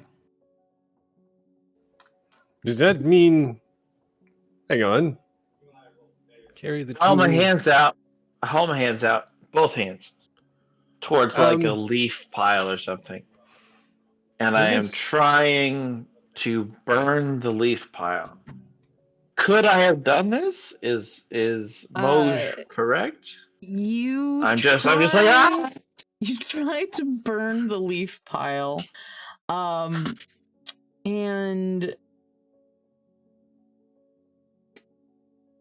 there is give me one sec. You and there's a little puff of smoke at the leaf pile, and then there's a little bit of fire, just a little bit. Hey, stop trying to burn everything. We're supposed to be the heroes. Come Well, I'm on. trying to figure. Look, Moj said I burned stuff, so I'm trying to figure out how I burned stuff. It wasn't here. Oh, right. I point to my throat, and I wasn't here. And I point at my hands, and I look. Do I have like a bag? Or did I like start a fire with like a fire starter or something? Like what's going on? Go ahead and well, okay, so you search through your stuff, and like in your back belt, like at the small of your back on your belt, you pull out a weird oblong wooden sort of, it almost looks like you could club someone with it, but it's carved in such a way, it's a boomerang. The That fuck? doesn't look like a wand. Maybe it's a special. It has beautiful carving all along it that has flames and like what look to be like mountains and these really elaborate swirling clouds and like that old style tsunami wave looking Okay, artwork. so here's what I do. I look towards the tree that I've just decimated with sound, right? Mhm. And I take it and I throw it so that it goes around the tree and comes back. And if there's a word that comes to mind when I throw it, I will say that word or do that gesture or something. Okay. I'll catch it, almost not even looking at it on return, because I think I know exactly what's about to happen. So I'm gonna Give me I'm gonna throw it. give me a d20. Magical boomerang of not returning. That is a 5. All right. So 5. You roll an 11. I beat a and standing objects DC. you It's gotta work for this. There's a little bit of a shit when you throw the boomerang, and it makes that wide arc, but it like scrapes against the tree instead of like going around it, and you just see it like slice a little line of like red hot across the bark as it hits your hand again. Very, very instinctively, you know to reach out and you catch it. And it's glowing. Just the flame parts of it are glowing with like this orangey red. There's like I like to imagine the the throw looks from just if the camera's on me, it's just a there.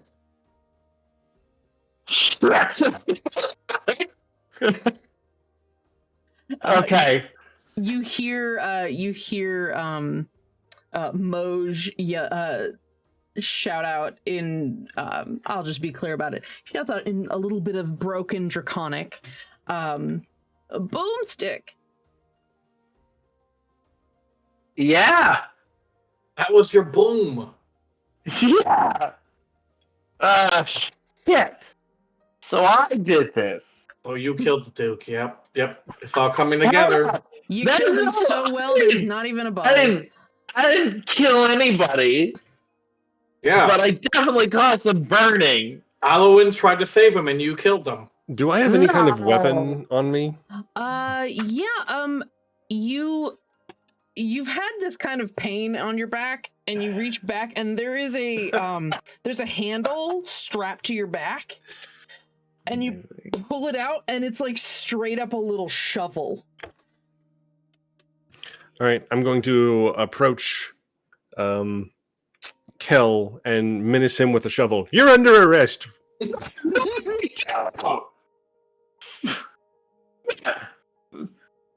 For what under whose orders and what fucking nonsense is this?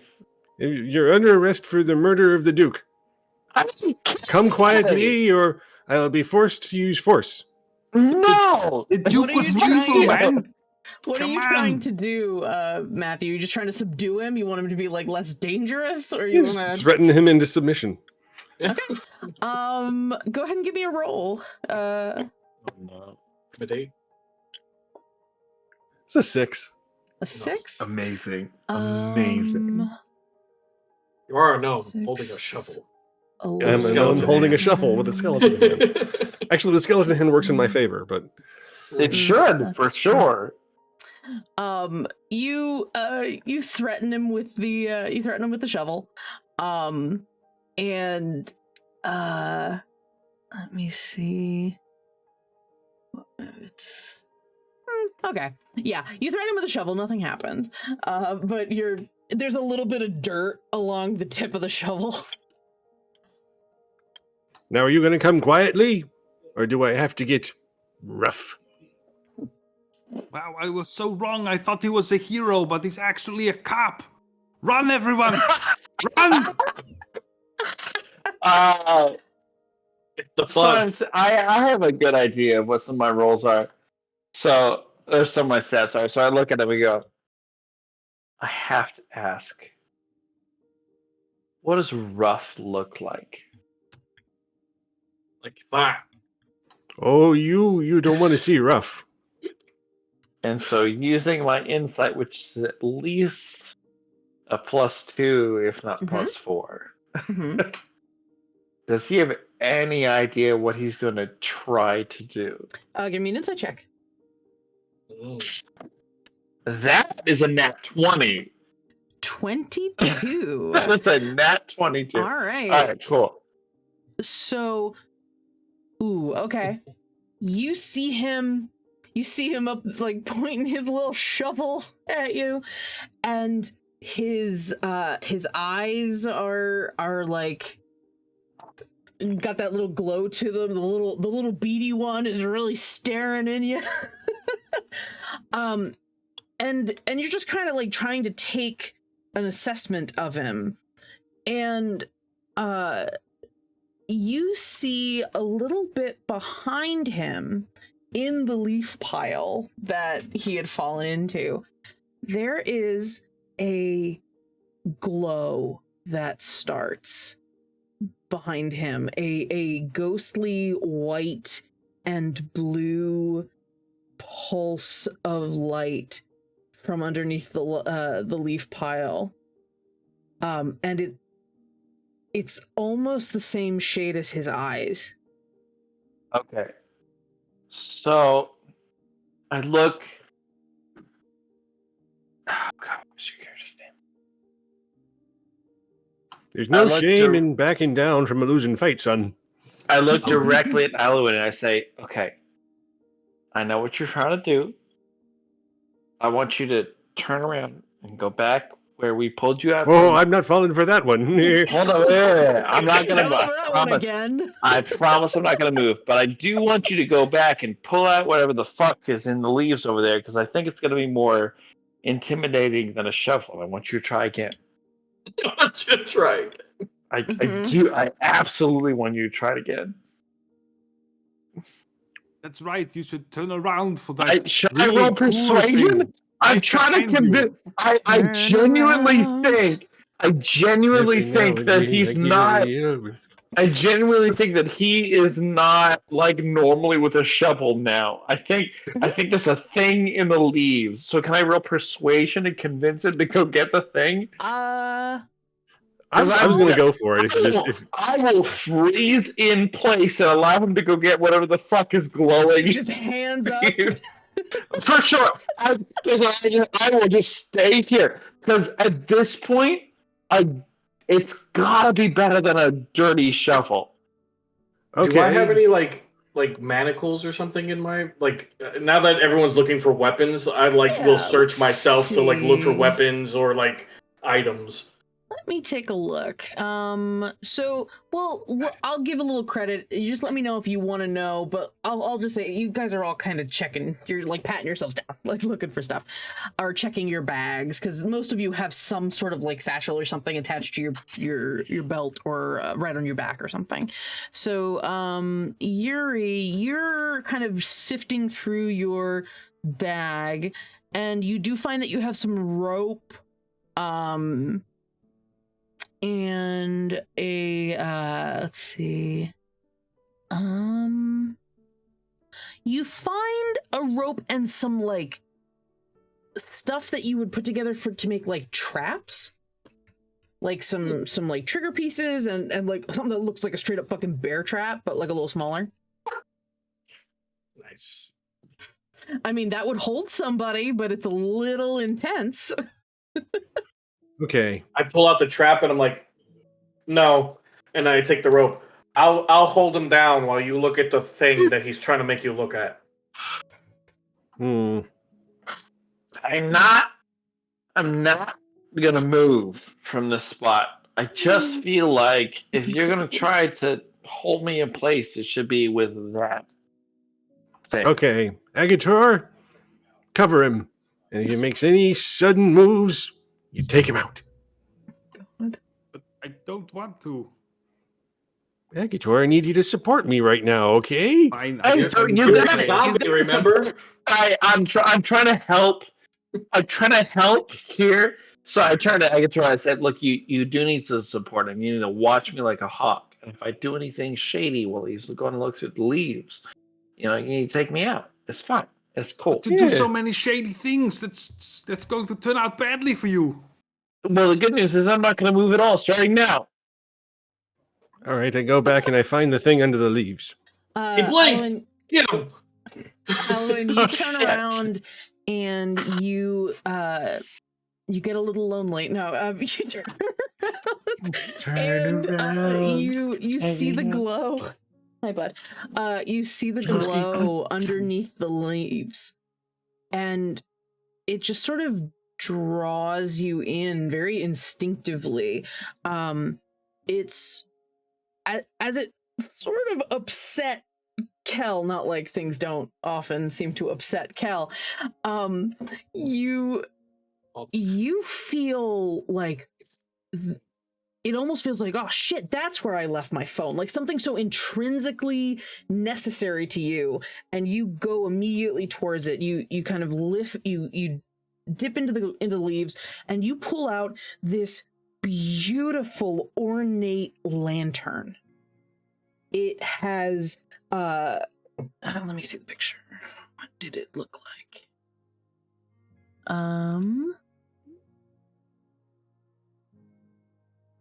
There. So this beautiful ornate lantern in covered in like stone and metalwork.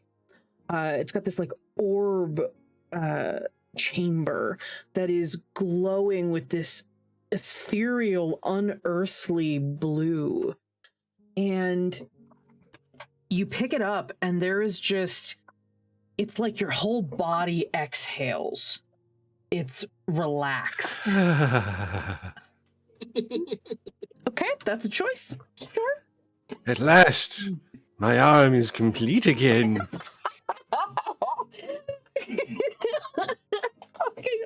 Fuck. Anyway, you. God damn it. This is my friend. See how it glistens. Listen, I didn't mean to make all the references. This is where we are. First Pinocchio, and then Sweeney Todd. didn't mean Sweeney Todd. Geppetto and Son. Okay, just Mia. You the lantern just sort of like gently pulses as your hand grips the sort of metalwork handle, and you see along the metal there is writing in let's see in weirdly a mix of celestial and gnomish, all along the outside of the lantern, and you can read both of those. What does it say? It has almost a prayer-like quality to it. It talks about the let me see what it would technically say. It says it says like, guide us, Shanir, the light in the dark, on our path to the great unknown. And it says that in slight permutations of that all around the outside of the lantern. Does the name Shanir ring any bells? Do I know who that might be? You give me a religion check. It's a I'm sorry, with advantage. with advantage. Okay, that's Yes. a 15. 15. Okay. You see the name Shanir written on the lantern, and that maybe a little stronger, but that exact feeling of confidence and comfort and much in the way that it says, sort of like a guiding light. That's what it kind of feels like. It's a very potent memory of maybe not the specifics, but the feeling, the connection to that name is incredibly strong. Shanir, whoever that is, well 15, you said you rolled a 15? Yes. Shanir is a goddess of the grave, but also a goddess of light. She's known as the ghost light. Weirdly, you don't know why it certainly comes to you that there's a popular superstition of leaving a light out in places that that the dead are thought to haunt, that this light either, appeases them or guides them to where they need to go, or even hell, even on the stage, people leave a light so that those who haunt a theater can still perform and like live out their afterlife in their This folktale ideal brought to you by place. the fossil fuel industry. Oh, It's a damn. gaslight. God damn. Ugh. No, it's a magic lantern. It's powered by God. It's fine. You're a I've got wizard, to say, Harry. now that you've got that lantern, you look lighter. Oh.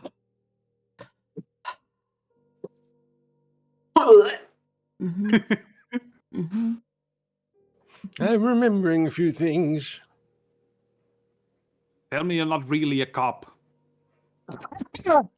I don't think I'm a cop. Oof. But he still did a murder, and he should go to jail for that. Mm-hmm. Murder. You can't prove that. Think we did because Moo said you did. So I point to the dragon. No, We have a witness. No, they said I made some burn marks. They didn't say I killed someone. they said you did the boom. I like emotion. I was like, did I kill someone? Sorry, Oh. let me rephrase. Did I kill someone who was undeserving of death?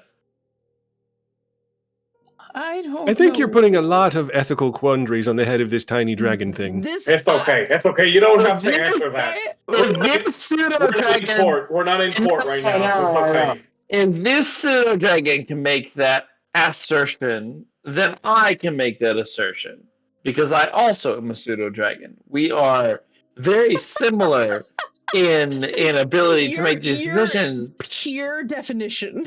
We're somewhat of a dragon. We're both semi-dragon, and so if this one if this one thinks that my actions were completely like out of pocket, fine, whatever. But I feel like we should be on the same page here. You were protecting me. Bingo. There you go. I was protecting someone. I don't want to be a bird. See, he's a hero. Good guy. He fights the evil monarchy. Okay, so maybe the Duke did deserve it, but we still gotta figure out where there's everyone else is. I look around. I was like, I don't think the Duke is dead because I don't see any other people here. So that's why I said we probably should figure out where.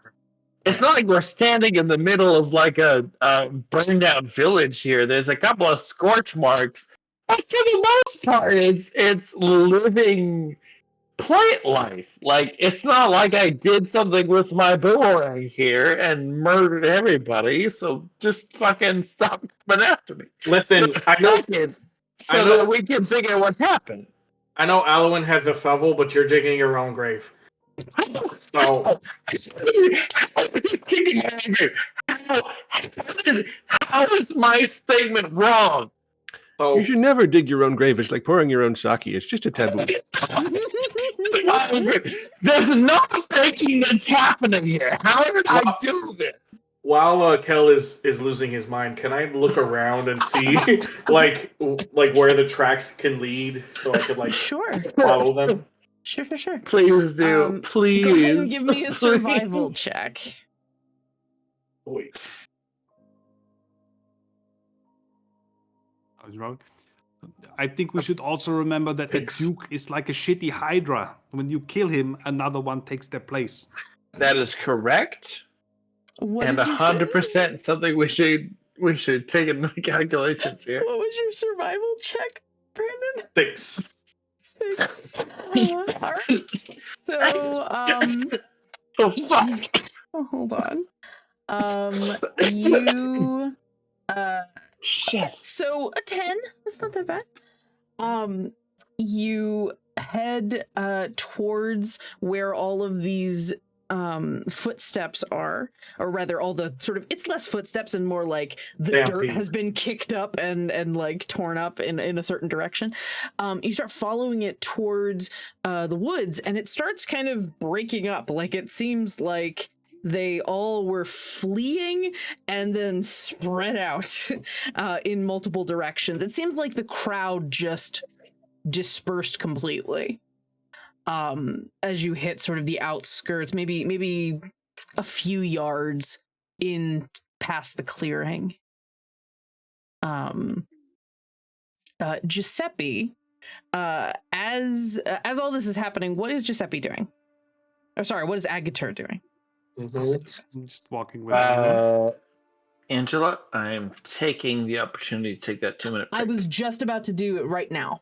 Give me 1 sec. You can go if you want to, but we're gonna take a break in one quick sec.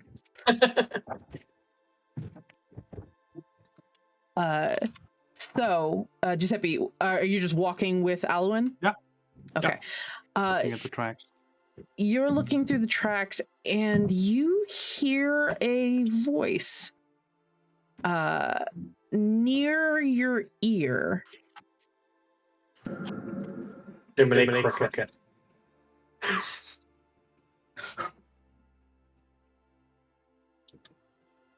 My dear, dear boy. There you are.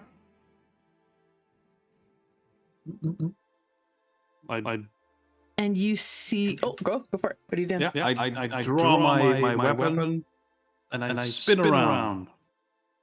You turn around? Yeah. You turn around and there is a beautiful woman in this like shimmering, like maybe a little too sheer in certain spots, gown. And she's just standing there looking at you, very, very long tipped ears. And as you point the sword, she just has this very gentle little smile, reaches out and just taps the edge of the rapier in your hand, and it like a tuning fork, and it just, the blade just disappears into like sparkles. All right. A warrior's true weapon is his heart. So Yours is tremendously generous, my boy. Is that any way to greet your patron? Oh. wait, you're my patron? You pay me to do cool stuff? Among other things, yes. Well, I only have this present. I give a present to her. And she opens up, she takes it and opens the bag. It And might be an explosive. Her smile gets a little bigger, and she reaches into the bag and pulls out this absolutely beautiful wood carved swan. Wow, that's gorgeous. That is just as beautiful as the rest of your workmanship, my boy.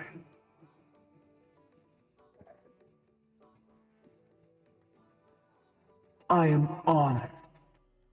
Though I do believe that this was supposed to go to someone else. Oh, that guy is a noble. Fuck him.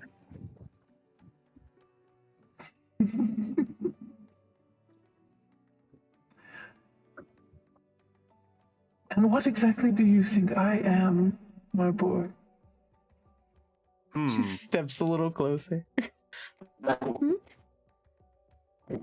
A goddess? I mean, I'll allow it, but a little, it's maybe overestimating a little. Demi-goddess. Like Demi Moore.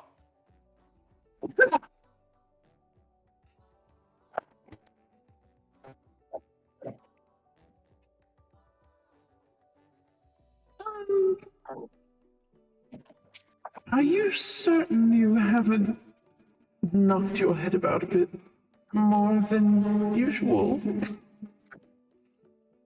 It could happen. I don't have a pulse, so I'm basically dead. Honestly, it's a wonder I'm moving around at all. You move around, my boy, because I wish it. You wasted your wish on that. Okay. Oh, I do not waste wishes. And why would you think I have just one? You have several wishes? That's so cool. It is my court, my boy. Wait, am I supposed to grant these wishes? Because I don't remember how to do that. Oh.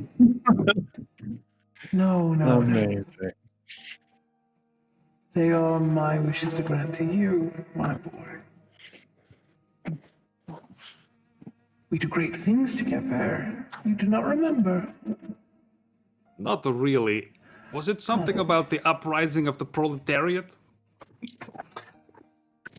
Well, don't let the Duke hear you think that. And I'll try to ignore it as a Duchess.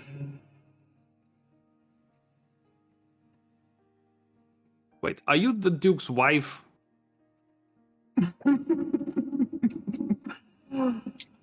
Dear Lord, I hope fucking not. No, I would remember being betrothed to that Lord.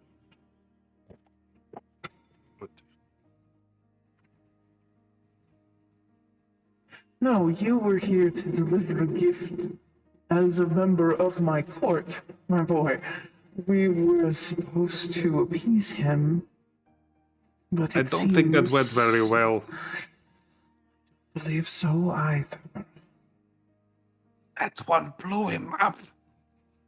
But don't tell him that I told you that. Kelrin, you didn't. He totally did. But again, that's on the down low. Hush, hush. Oh. Your secret's safe. No, I am quite certain that the Duke of Everlasting Sun is well and truly still among us. Oh, is that good now or bad, considering we pissed him off? It's problematic, but it's not something I can't handle. All right, so what would you like us to do now, Miss Almost the Goddess? I would have you in your right minds. You're far not. You're far too.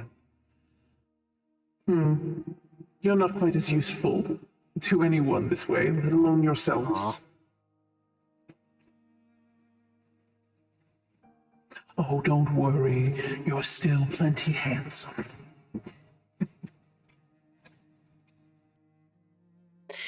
And the fairy woman, which you assumed at this point that she is a fae in some capacity,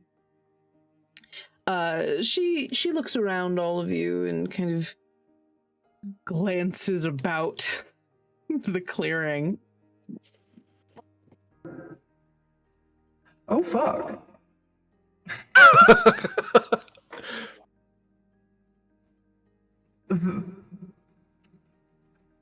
What exactly did the Duke do that attracted such ire? You know, I'm not quite sure I remember, but it was something about putting that Drake thing in a cage. Do we all hear this? Yeah, do we all see this happening?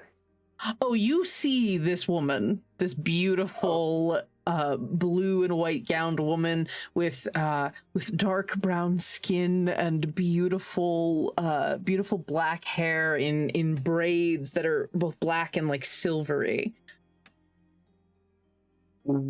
How did she appear again? She just appeared behind Giuseppe, and Giuseppe pulled a sword on her, and she tapped the sword, and the blade disappeared.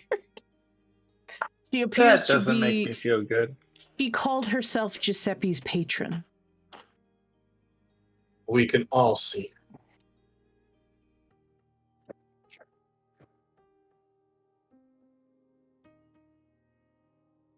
Why were we here? And I point at her. I say, why were we here? To answer You that, were- we were here to give a gift to the Duke, and then you blew the Duke up. No, I'm here for something else. You were here to accompany my boy Giuseppe here to present a gift to the Duke to appease him. It does seem... Did we do that? I would recommend you glance around here for your answer. No, I need a specific answer told to me because I'm confused as shit. I do not know what's happening. So I need you to tell me if this works or didn't work. No. I walk over and hug him. There. It's okay. Someone didn't forget everything. I'm sorry. Halloran, I know that you have your troubles with having a bit of a short fuse, but I never took you for a panicking sort. I just don't know what's happening. If you give me a target to hit, I can hit the target. If there's no target,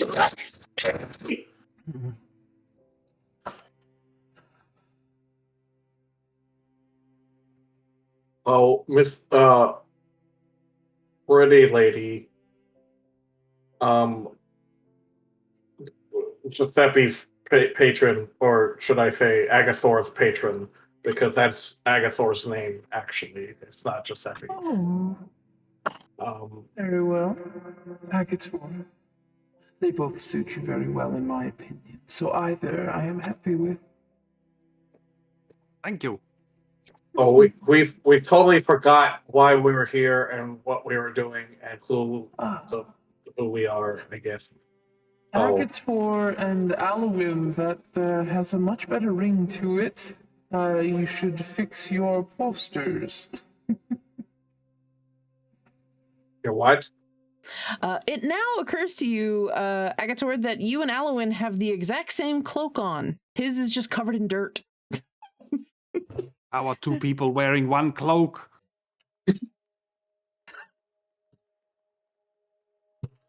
You're twins. His feel hat like- has dirt on it.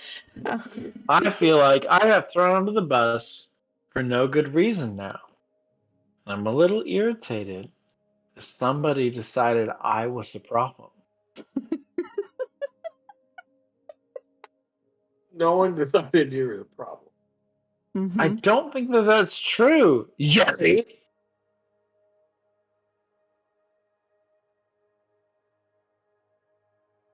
Listen, the cop was the one that wanted to draw on you first. So I'm pretty sure I'm not a cop. Or if I am, he's one too, because we have the same cloak.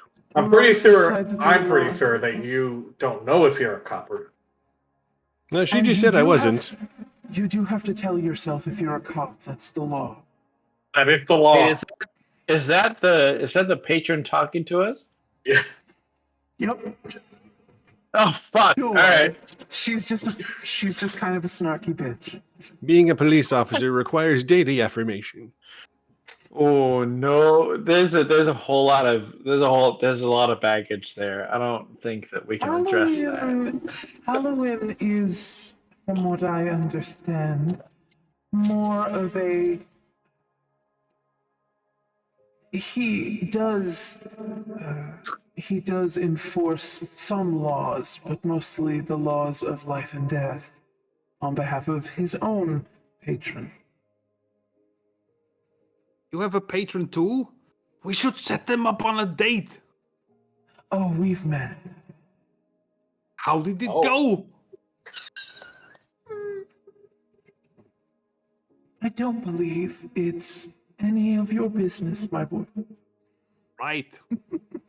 It went well.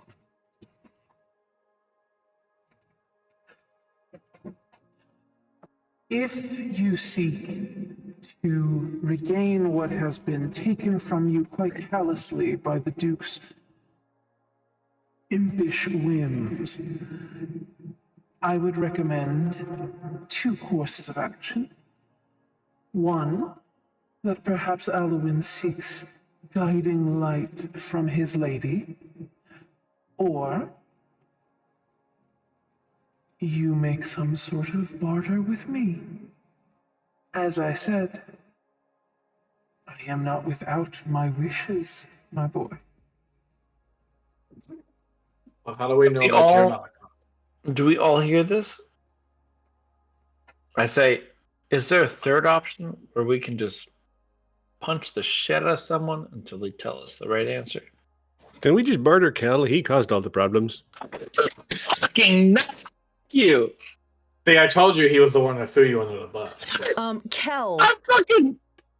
Kel, you get angry, and there is just this need to shut Alwyn up, and you're just like, shut up! And there is a thin beam of water that just like whips out of your hand and just smacks him in the middle of the face, and it's a mix of like a forceful hit and also just being in the splash zone, and he's just water.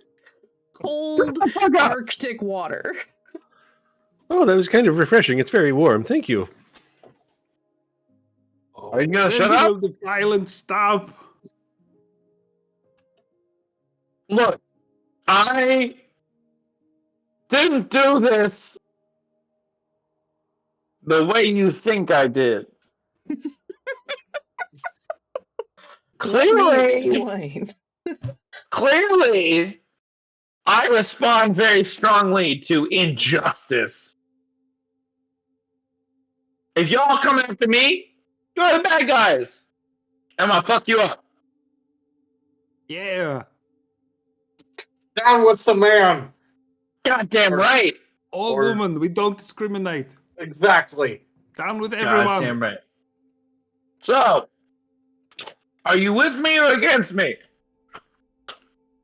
With. That's yet to be determined. You fucking make a decision, man. I'm with the What pretty a- lady that appeared out of nowhere, so.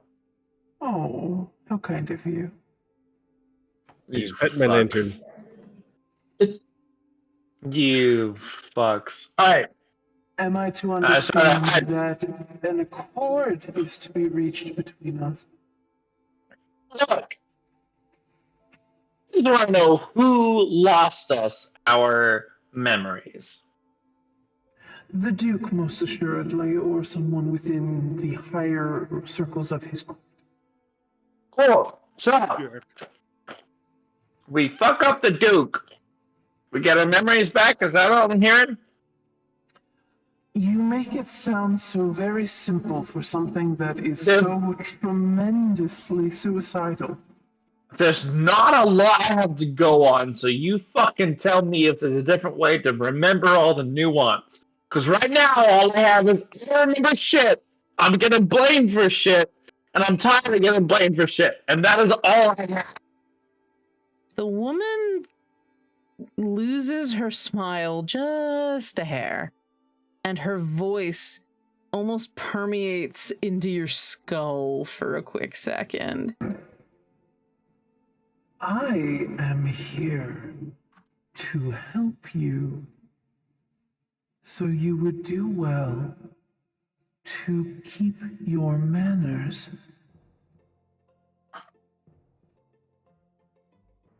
I apologize. Could you please point us in the direction of someone that I can punch to fix this? That is obviously not you, my lady. I take a bow. punching something might not be the solution. I'm happy to hear alternatives because at this point I don't have a lot of options. Would you consider bartering for a wish? Agathor, I think that's more your thing. I don't like to barter with things that I don't know. I just want my memories back. As do I. I wish you to know everything about yourselves. It is quite inconvenient to wish. flirt with A my wish. boy You here. wished. There's nothing. Yep. He's giving me nothing back. You wished. You said you wished our memories back. I heard it. Mm-hmm. That means you've got to grant it. Who has my memories? I don't think I do. You do. Who? I have my memories. Then what do I have to do to make it so I can access those memories?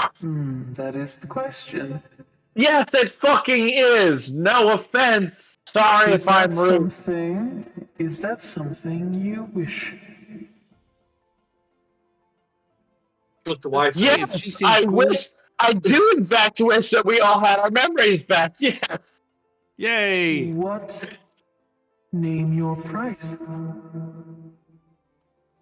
What would you Like give I for get to. them? your eyeball. What? No. Uh, Why This not? whole pile of stuff here. Let's Tell use you what. that. Tell you what. Let's start with and I look through my. Do I have pockets? Do I have gold on me? Okay. Let's see how much gold you have. Kel, you currently have on your person 10 gold. Your bag includes your fancy ass boomerang. Sorry, your boomstick. Your boomstick of returning. Okay. You have a crowbar, you have some hardtack rations, you've got rope, you've got torches, and you also have an absolutely gorgeous like piece of stone. It's like, it looks like it's been hacked or chiseled off from a piece that was very polished, off like maybe a corner, and it is this beautiful, almost alabaster looking stone. All right. So I lowball it. I say, look, we got ranges. But let's start with what would 10 gold get me?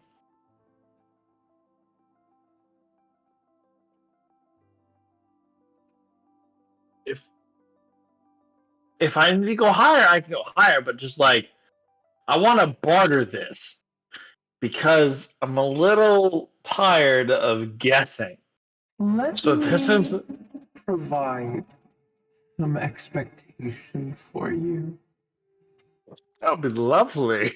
Agator, this tone, you don't know much about this lady right now intrinsically. This tone is like, this might be the last nice thing you hear from her. She's a little on the edge of her good nature. A wish can change the nature of your reality. I can cause an enemy to drop dead. I can change a mortal's future. I can make you a prince. I can give you a missing limb. I can do any number of wondrous things with a wish. Do you now think that money can buy such a miracle? So I stop and I look. I look at our friend who only has one fleshed arm, but it seems that nothing has stopped him from fully participating in everything with skeletal arm. So in my head, I think, oh, I can't remember anything. This is very clearly not a big deal. and I look around at everything we have. And like, I know gold is worth something, but I don't have a good idea of what it's worth. So I look at this person. I say, this being. I say, listen, I have offered you everything I have in terms of money. If you want to deal with outside of money, that is fine. Not a big deal. But everything you've mentioned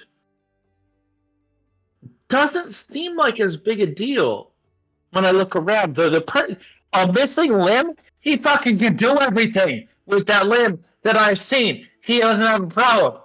It's not an issue. I don't know what 10 gold is worth. This is all the money I have. This is 100% of the gold I have in my pockets. I'm not offering you a pittance. I'm offering you everything I have in terms of monetary value. I'm not coming at you to insult you. I don't understand anymore. And if I have a fucking memory, maybe I can give you what you want. But right now, I can't. Help me. Maybe we should all throw in stuff as well. This affects all of us. This is the team effort, you guys. I will throw in my hat. And this, I'm assuming this is a coin purse. I don't even know how much is in it. You can have the whole purse. Amazing. Okay. So Giuseppe throws a coin purse in. And your hat. Does anybody else and very important, my holster for my rapier, which I don't need anymore because you already took that. My boy, I did not take it. Hold it again. It was a minor problem. You can come back. Call it back. Excuse me. To be my rapier.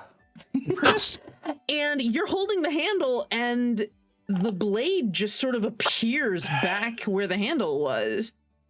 And it's Presto. Hexblade Warlock, got it. You have magic powers. You all It looks do. like I have the power to stab someone, which is... There's no way. Can you make we're it gonna disappear stop- again, though? That's There's the no only way thing. we're gonna be stuck on a weapon appearing when fucking elemental magic has happened. There's no fucking way that this is where we're getting stuck in the process, right?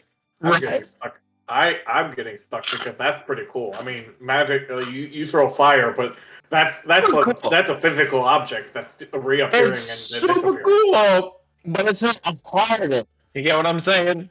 Like this is. I feel like this should be on par with the other shit that we've done. So Maybe you can summon an infinite amount of rapiers, and then it's easy to barter. I tried to summon... If you can summon an infinite amount of rapiers and just stab the shit out of people with it, you have clearly surpassed me in every way. Can you do try to that right now? You try to summon another rapier. It doesn't work. One rapier. Just I mean, one. I guess all I need is one. I feel like we're pretty balanced overall. Like much of 5e. So was I right about like if like let's say we barter an eye for like a wish, or like are you actually wanting monetary value? I am more than happy to barter for intangibles. Anything that you find of value, but I do understand. Well, I do understand Kelrin's. That without the We memories don't- to understand what you are missing, you do not know how to place value upon the things in your possession. bingo. We don't know how much value an intangible has. All we have is gold, and we have items that we can say this is worth this much money. We don't know how much a memory is worth when we can't fucking remember. It doesn't make any sense to send that out there. Then a secondary proposal I make. You are granted a wish in exchange for an act of service to be named and determined at a later date of my choosing. how big an act of service are we talking here? Like, are we talking like murder some schmuck? Are we talking about murder some schmuck that happens to be in charge of an entire order of people that run multiple countries? Like, what? Oh, What do you? Sounds like a Oh. noble. Let's do it. We agree. how Wait. uncouth of you, Kel, to assume I would request these things. As I said, it is to be determined at a later date. I very well don't know what I might need your assistance or services for. Can I? It is a promise of friendship. And friends help each other, do they not? Do friends help each other just to the letter of the law? Do friends help each other beyond that? Excellent question. You'll have to It is, and I'm asking you now before we enter into a contract. Are we talking letter of the law? Or are we saying like we are friends and we're gonna help each other? Period. My dear Agatha has been in my service for a number of decades, and he has never. Jesus. No, the worst revelation. He has never said anything to the effect of regret of our arrangement. I believe he has regret found nothing. he has found me very fair. Now, And to be fair, just putting this out there, we didn't have an arrangement with you. Agator had an arrangement with you, yeah? I merely speak of him as a character witness. Look, that's all well and good, but I believe every other person in this group is about to throw me under the bus, so I'm not 100% sure that your character witness is worth shit. Ah, but you're my favorite person. And I appreciate that to an extent, but like, I Alwyn just feel is like struck to his core at that. I feel like I was about to be thrown under the bus for something that I didn't do just because there was a theory that fit the facts. And I just would like there to be more assurances in my favor. If that's better. Cal, if it makes you feel better, you're a part of the group, I think. So you're okay in my book. Well, if we're being fair, you are the one that would call it for my head. So like, I don't. Was I though, or was it literally out of everybody in the room, you were the one that said I did something wrong, and then somebody else stepped up to try to arrest me. So I don't feel good about that assessment. If that I was makes just sense. coming up with a theory, but that's besides the point. So I got a question for the patron lady. Yes. Instead of a deal for another time, what if I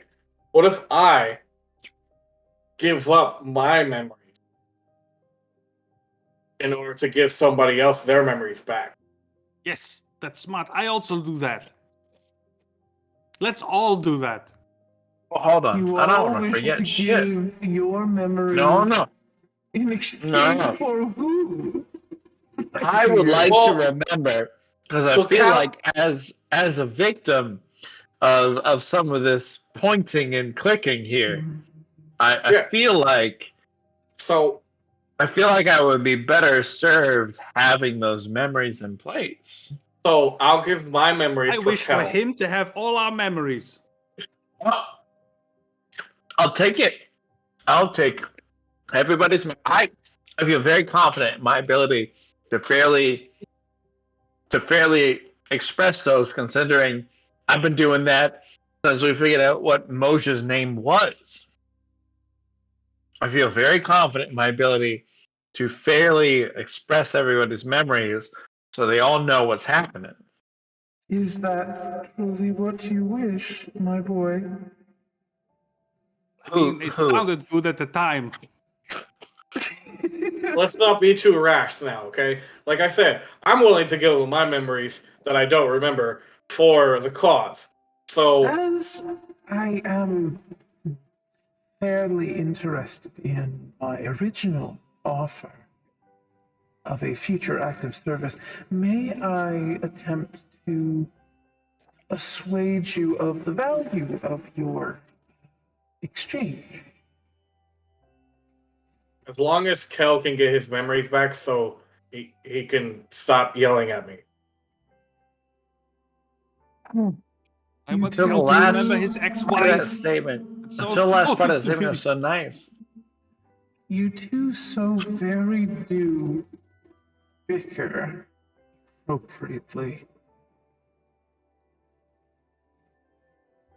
Am I married to Kel? Look, until we have our No. memories, However, we may not know why we are friends in the first place. From At the what very I least, understand, at the of very my- least, Mhm. at the very least, we should all understand why we are together in this, whatever this is. And then beyond that, memories, people can choose to come or go. I would love my memories back, but I want to fully understand why I'm with these other people here. That is what I propose to offer. A glimpse. By way of second-hand story, what I have heard from my boy, as he has so often shared. The Heard exploits secondhand Talk of- about you guys storytelling. all the time. I heard secondhand storytelling hurts the lungs. All I heard was 3 people arguing about what this is going to be, and I didn't hear anything else. All I heard was secondhand storytelling hurts your lungs. Thank you for that, Brandon. It does. Hashtag. The blue fairy begins circling your group a little bit because somebody did catch on what I was pulling with with Mr. Agator. Mm-hmm. She circles around you and says, specifically looking at Yuri and Kel, Kelrin and Uridov are nestmates, from what I understand. Whoa, net mate? Brethren. And We're brothers. I look at you and I say, "You're very short for a brother of mine." That's okay. Doesn't I mean don't they care. don't get along. I don't discriminate. So One born and one blessed by a great crystal dragon. You I'm looking real hard. I'm looking real hard at him, and I want to see, because I can't be the one that's blessed. I'm clearly a dragonborn. I must have been here before. So I'm looking at him very, very hard to figure out where this blessing came in. she It must looks be at his good you, looks, Kel, when right? she says born of, and she looks at Yuri when she says blessed by, just to confirm. Okay. my eyes are like dragons. If I remember Okay. correctly. Is that correct? That's true. These things? That's true. Pretty Yuri has striking blue eyes. Elrin is a champion, and Uridov is a warden of drakes. Oh my gosh, she used her full names. Hunting. Can you say those full names again? Because I missed those. Kelrin is your full name, and Uridov is Brandon's name. Now you're a dove. You're I was, I wrote it down in a character sheet and I went, I wonder who's going to say it first. I'll win. Good job, Paladin. You're the. I'm a warden of the dragons. A protector, and a hunter, and a guide, Oh. and a student. Oh.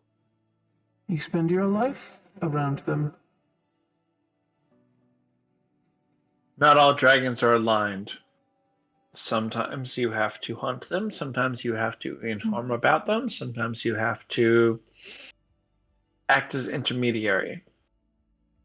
But now that we know we're brothers, we don't have to throw each other under the bus anymore. Well, that's what I'm saying. I remember, and I know why you take multiple sides at the same time. I'm understanding why again. What's a bus? I don't know. He said it, not me. It's like a carriage that carries many, many people. And the idea is it only makes certain stops. So if you throw someone in front of it, it'll just run them over. There's a cat here like that. Cat bus. And she walks by. She walks over to Alwyn. Alwyn Nopenstalen. Fuck, what? Play that again? Alwyn Nopenstalen. Open. Something stupid. It's nope, and then an N, and then Stallen. Nopenstalen. I was close. Nope. I was very close. Stalin. I'll put it in the chat. Amazing. Alwyn, by the You way, know has what? turned his You back. can have my to name. You can have Giuseppe as a name. You can have it, man. Alwyn Fantastic. Giuseppe Nopenstalen. I love it. Alwyn, by the way, has turned his back to Agator and is standing there with his arms crossed.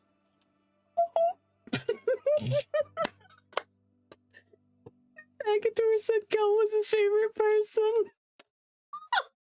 Oh, buddy. Oh, Alwyn is way different than I thought it was. Alwyn Nopenstalen, one of a duo, but pledged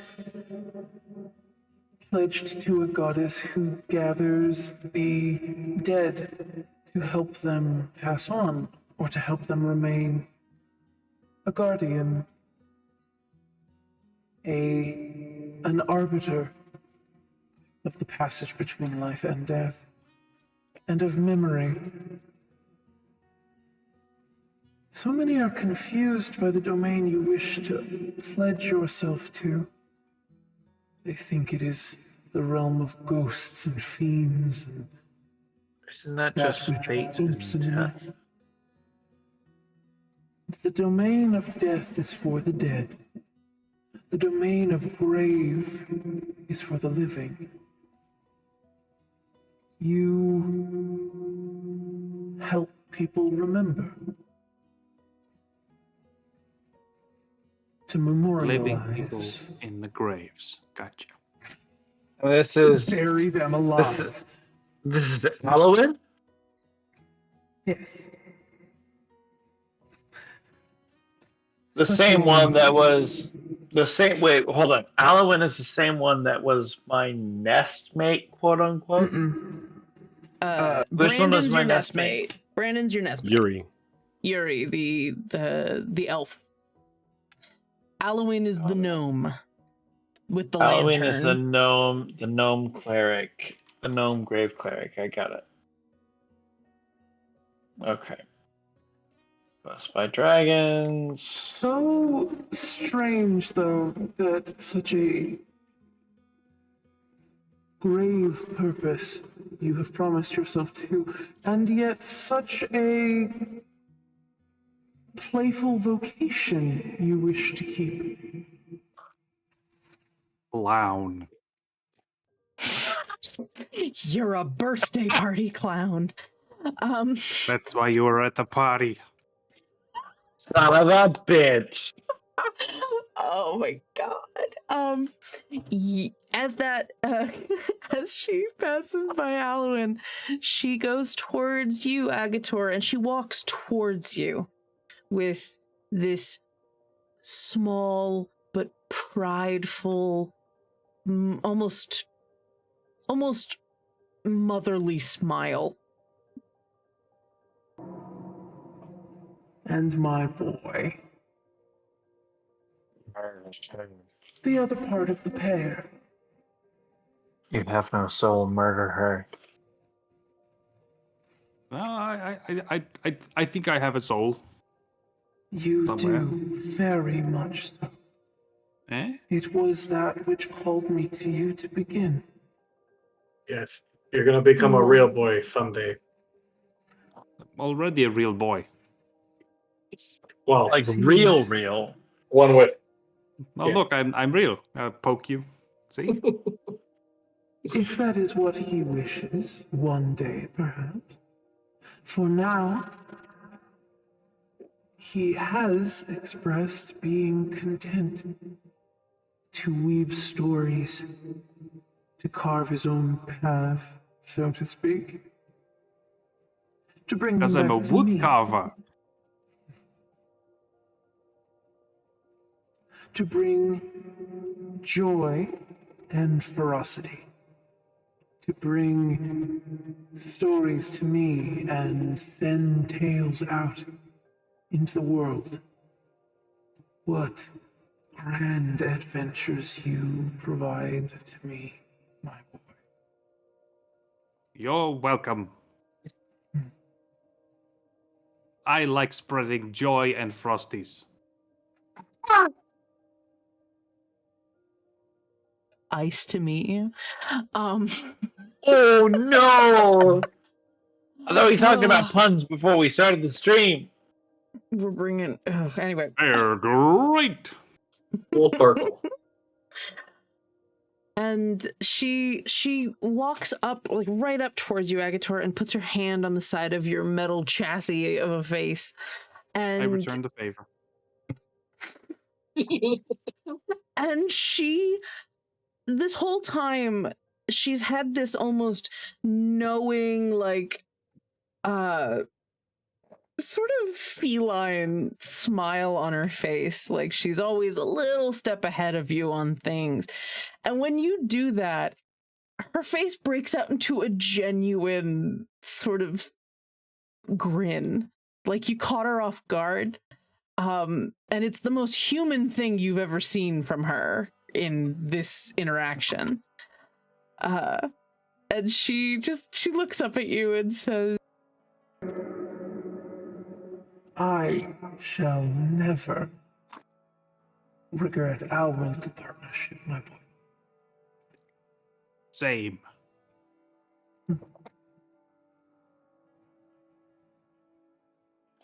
You may not have known each other for long. A few turns of the sun, perhaps. We didn't? That's days. Ah, I wish we'd known each other forever. Except for us, brother. We're brothers. she meant a few years. That was Angela forgetting how science works. Rotations of the earth. A few turns of your world around the sun, perhaps. And I don't understand science. I have a -2 intelligence. Kelleran, you operate on such a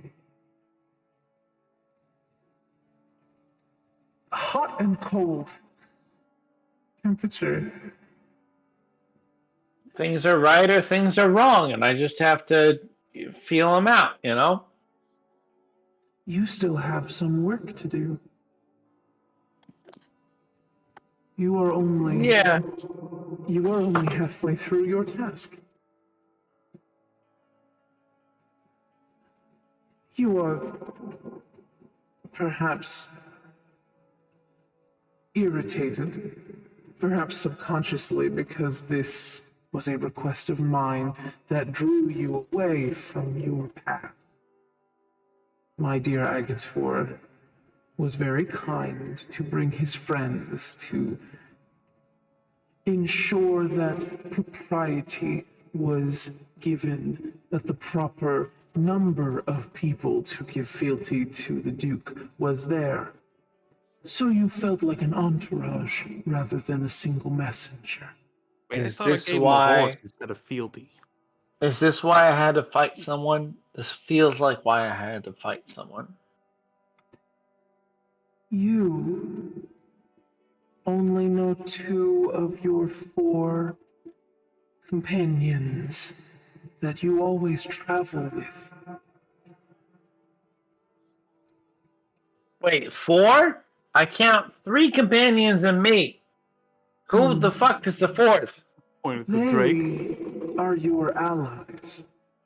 Your companions are beneath your feet. What? In the air above, What? and the fire at your fingertips, What? and the chill in your Wait. breath. How? What? You're the Avatar.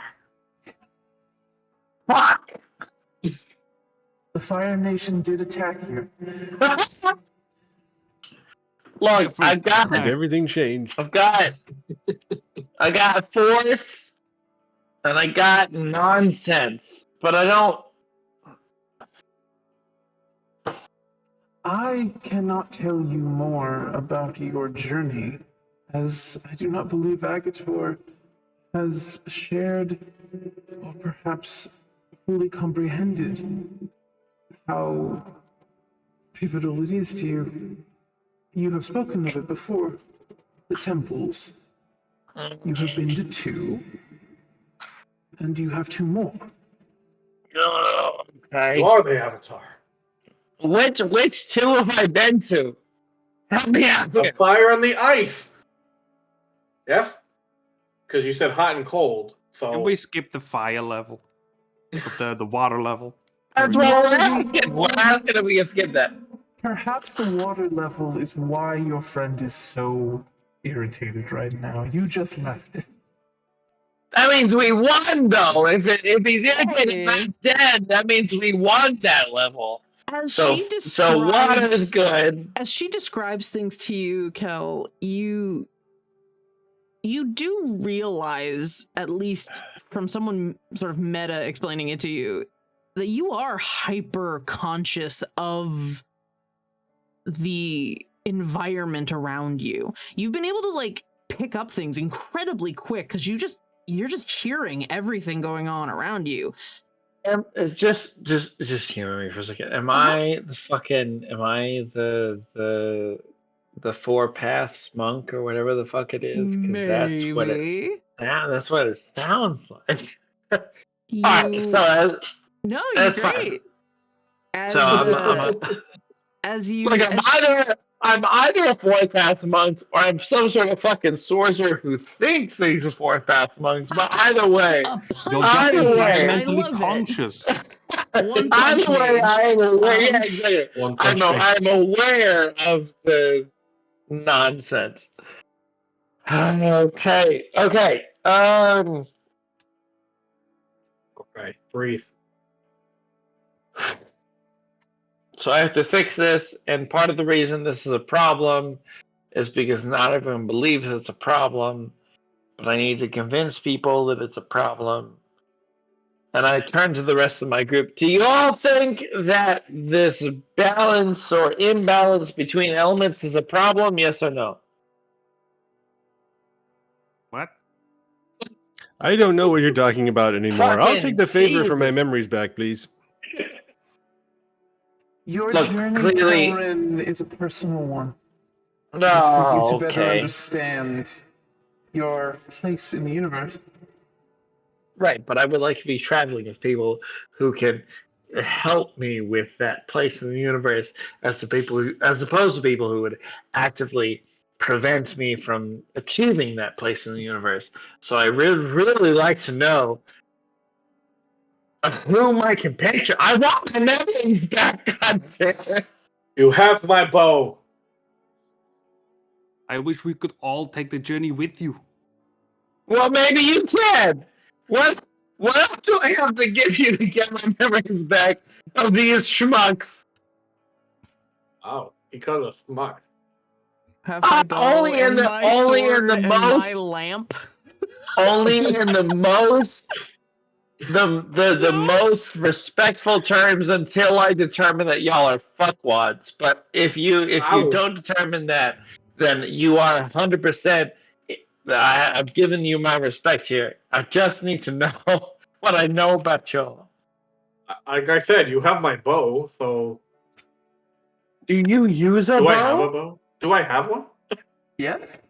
There you go. There Yes, you you have a go. bow. You can. You do have a bow. All right, he's a step up from the rest, but I'm still wary. I need my memories back to know that they're on my side as opposed to me just leaving. This question belongs to all of you. Does your story garner knowing the details? Do you wish to know the rest of it? The prologue. Yes, please. I mean, that would be spoilers. I Not the need prologue, my to dear. know. I need to know at this point. Tell Is there like a 100% trailer needs that you to could play, like just so like it has like the best parts of each like? That was, for all intents and purposes, your preview. Oh, okay. Then, if there is no further negotiation, I can restore your memories with some effort, and we will address my part of the accord at a later date. I would also recommend that when you remember what happened here, that you make your way out post haste. Yes. I'll follow the guy with the skeleton hand. That's fair. It looks like he has a good head on his shoulders. He is very frequently lighting your way.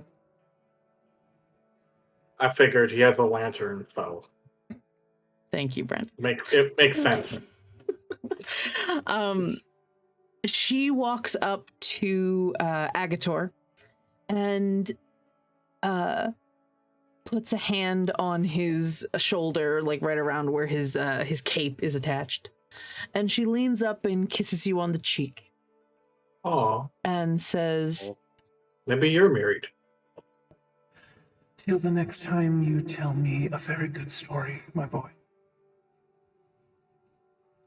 I don't remember any of the stories now, so they're all new to me.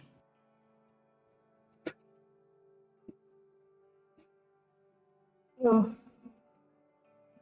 God, you're such a disaster. and Maybe we can she- reverse this whole thing. You could be the one who tells me stories. Oh. She pats you on the chest a little harder than you were expecting, and there is a burst of bright blue light that emanates from her and just blinds all of you for like a solid 5-10 seconds. And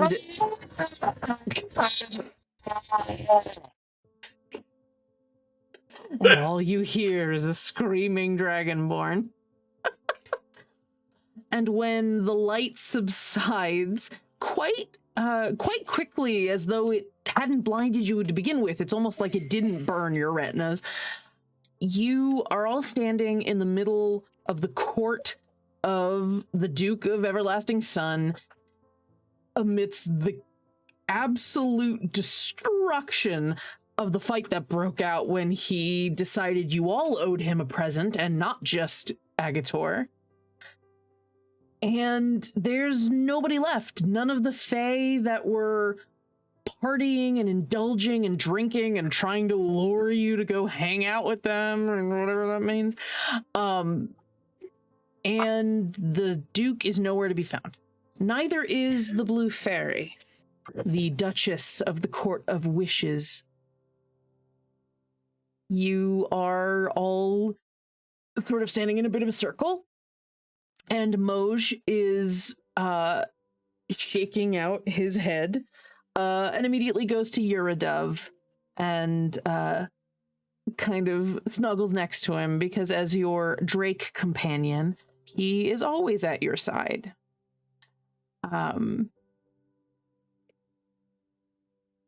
This was a fucked up little side trip.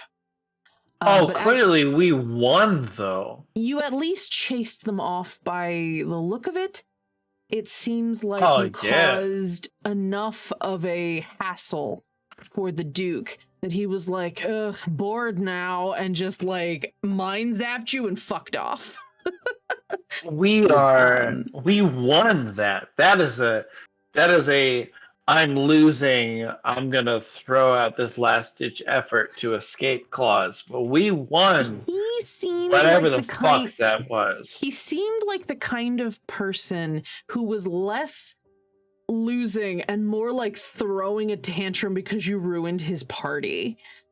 That would be us winning. If someone's throwing a tantrum, it's because they're salty as shit. Because we were the winners. We won this. Whatever the fuck it was. Kel firmly believes that they were victorious in this scenario. And I'm half thinking that Kel drank the wine, which is not what you're supposed to do in the Feywild. I mean, that also could be true, but that doesn't change the fact that we won. Oh, yeah. But as the Blue Fairy said, it's probably for the best that you guys fuck off before he decides to come back with more people. As you all feel a little bit of the strain and stress of what clearly was a bit of a scuffle, that most of you are missing a lot of your spell slots. I'll be honest. Most of your stuff. Kel's all out of key points. And Agator, at your feet is the beautiful carved swan that you were supposed to leave for the Duke. Oh, I thought I gave this away. I pick it up. He appears to have left it for you to finish the letter of the agreement that you made. I'll just leave it on his chair. Okay, sounds good. You walk over to the throne of the Duke of Everlasting Sun and place the little swan on the chair. For one of the first stories that you ever told the Blue Fairy was of an ugly little duckling who turned into a swan. And so it has a certain one lake. It lived by a lake. And you place it down, and Moj is very insistent that you leave. He's just kind of fluttering away and then fluttering back to Uridov and then fluttering away and then fluttering back to you. And trying to kind of drag you away from this clearing. A clearing that you found in the middle of the forest, not because there's a path there, but because the Feywild is one of those places that you have to move by intention. You could wander around for an eternity if you didn't know where you were trying to be. And you right now, you very much want to be as far away from this as possible. Well, first we wanted that party, and now we're done with the party, right? That's the... You are. Yeah. Right. And so you travel. Are we done with the party? You can be done with the party. That's fine. You can just fuck off from the party. I guess. Fuck y'all, we're going home. And you travel to try to find your way out of the Feywild and potentially to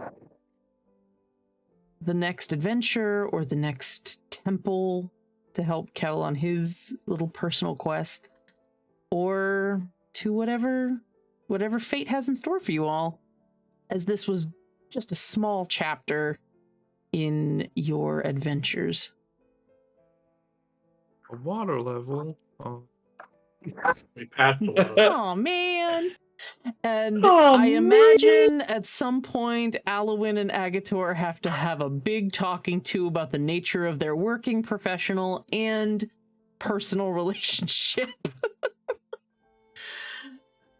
As he hurt Alwyn's feelings. But that was before the memories came back, though. Sure, without context, but that still hurts more. That's like deep down he wants Kel to be his favorite person. But Alwyn, there is some element of comfort with the lantern at your side, and though it is cold, it is a knowing chill. It is a divine blessing from Shanir, who is always at your side, even if your friends are being dicks sometimes. Who was being a dick? Not me. Not me. Am I the drama? I'm not the drama. What? I'm being tell the drama. Yeah, Are you good luck on petting your- it with your skeleton hand or with the with the skeleton hand, yes. Amazing. Good luck on your journey there, Kel. I'll see you at the end. and that's where we'll end tonight. A little bit longer than I intended, but I'm glad we found a pause. Amazing. So that was Tabula Rakshasa. At least that was one way to play Tabula Rakshasa. You guys Well are done, amazing. Thank you so much. And thank you all for watching. We had some awesome some followers today. Thank you so much. CMC 8720, thank you, and Shadowed Fate, thank you for the follows. Paladin Hulk, thank you for gifting a sub. And making us all look poor paladin. Just as a sort of the last little button on the end of the session, and we've talked about it a little bit more than I was planning on it, but let's go around and see if you guys can guess your info and what you were and who you were. Yes, Brandon. So I have an idea about Paladin. Okay. But I Well, think they were. Let's have each of you try to guess yourself first, and then we'll fill in blanks. So, Brandon. Okay. Brandon, your character was Uridov Rosira, and what was his/their race and class, you think? The only thing I could think of with everything that happened was I think they're an elf of some kind, maybe Sure. full-blooded, not half. Half elf, actually. There was a half elf. Mhm. But I'm thinking ranger for class. Okay. You are correct. You are a Drake Warden Ranger. Oh. Drake Warden came from, I believe, Fizban's Treasury of Dragons, so it's one of the slightly newer subclasses, but I really dug it. One of the things that you get is a Drake companion that you can summon, and he can help you in combat. He gets like magic claws and all sorts of fun stuff like that. You have a couple of spells that you didn't really get access to right away, or you didn't really like utilize them very much, but you technically have thaumaturgy. So I hadn't thought about it at the time, that you would be able to do little bits of sort of miracle magic. And you are completely fluent in Draconic, as you were raised or you learned from dragons. And your background we didn't really get to, so we won't worry about it because it didn't really come into play during the game. So we'll say, technically you were supposed to be a faceless, but I never got to it, which means that you have two personas, like two personalities, or two identities. You have like a disguise kit that you can change your identity. But that didn't really come into play much. Like Arya Stark with the faceless man? Yeah, kind of. But it's specifically you just have like one other persona that you can take on. But as I said, it didn't really come into play much because y'all were doing your own thing, so I just kind of like leaned into certain things. All right, Matthew.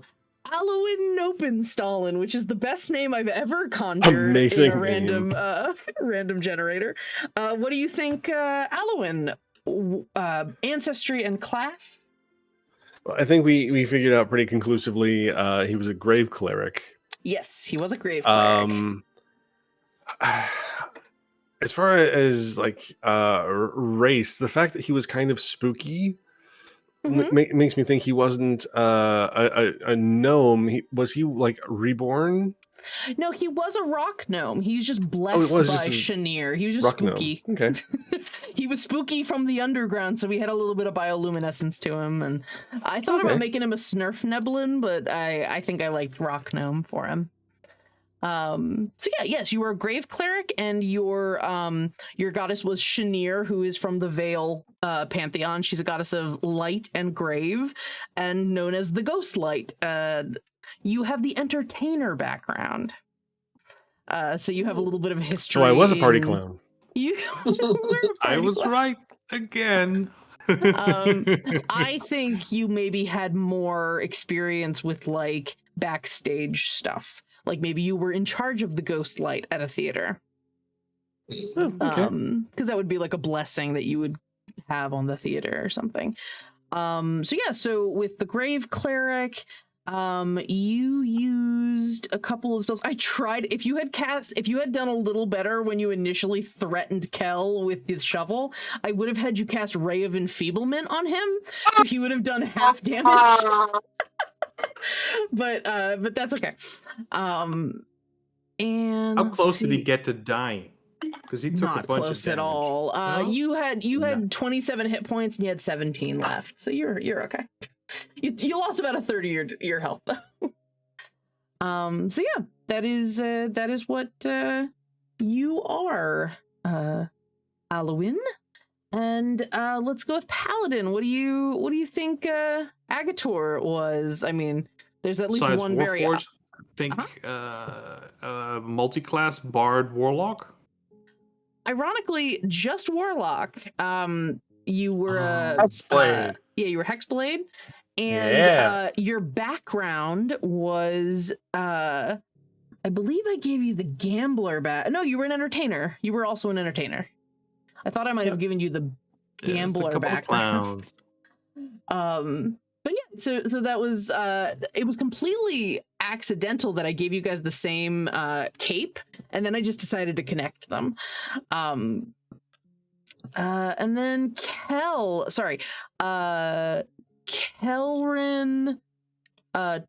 Turneroth every night.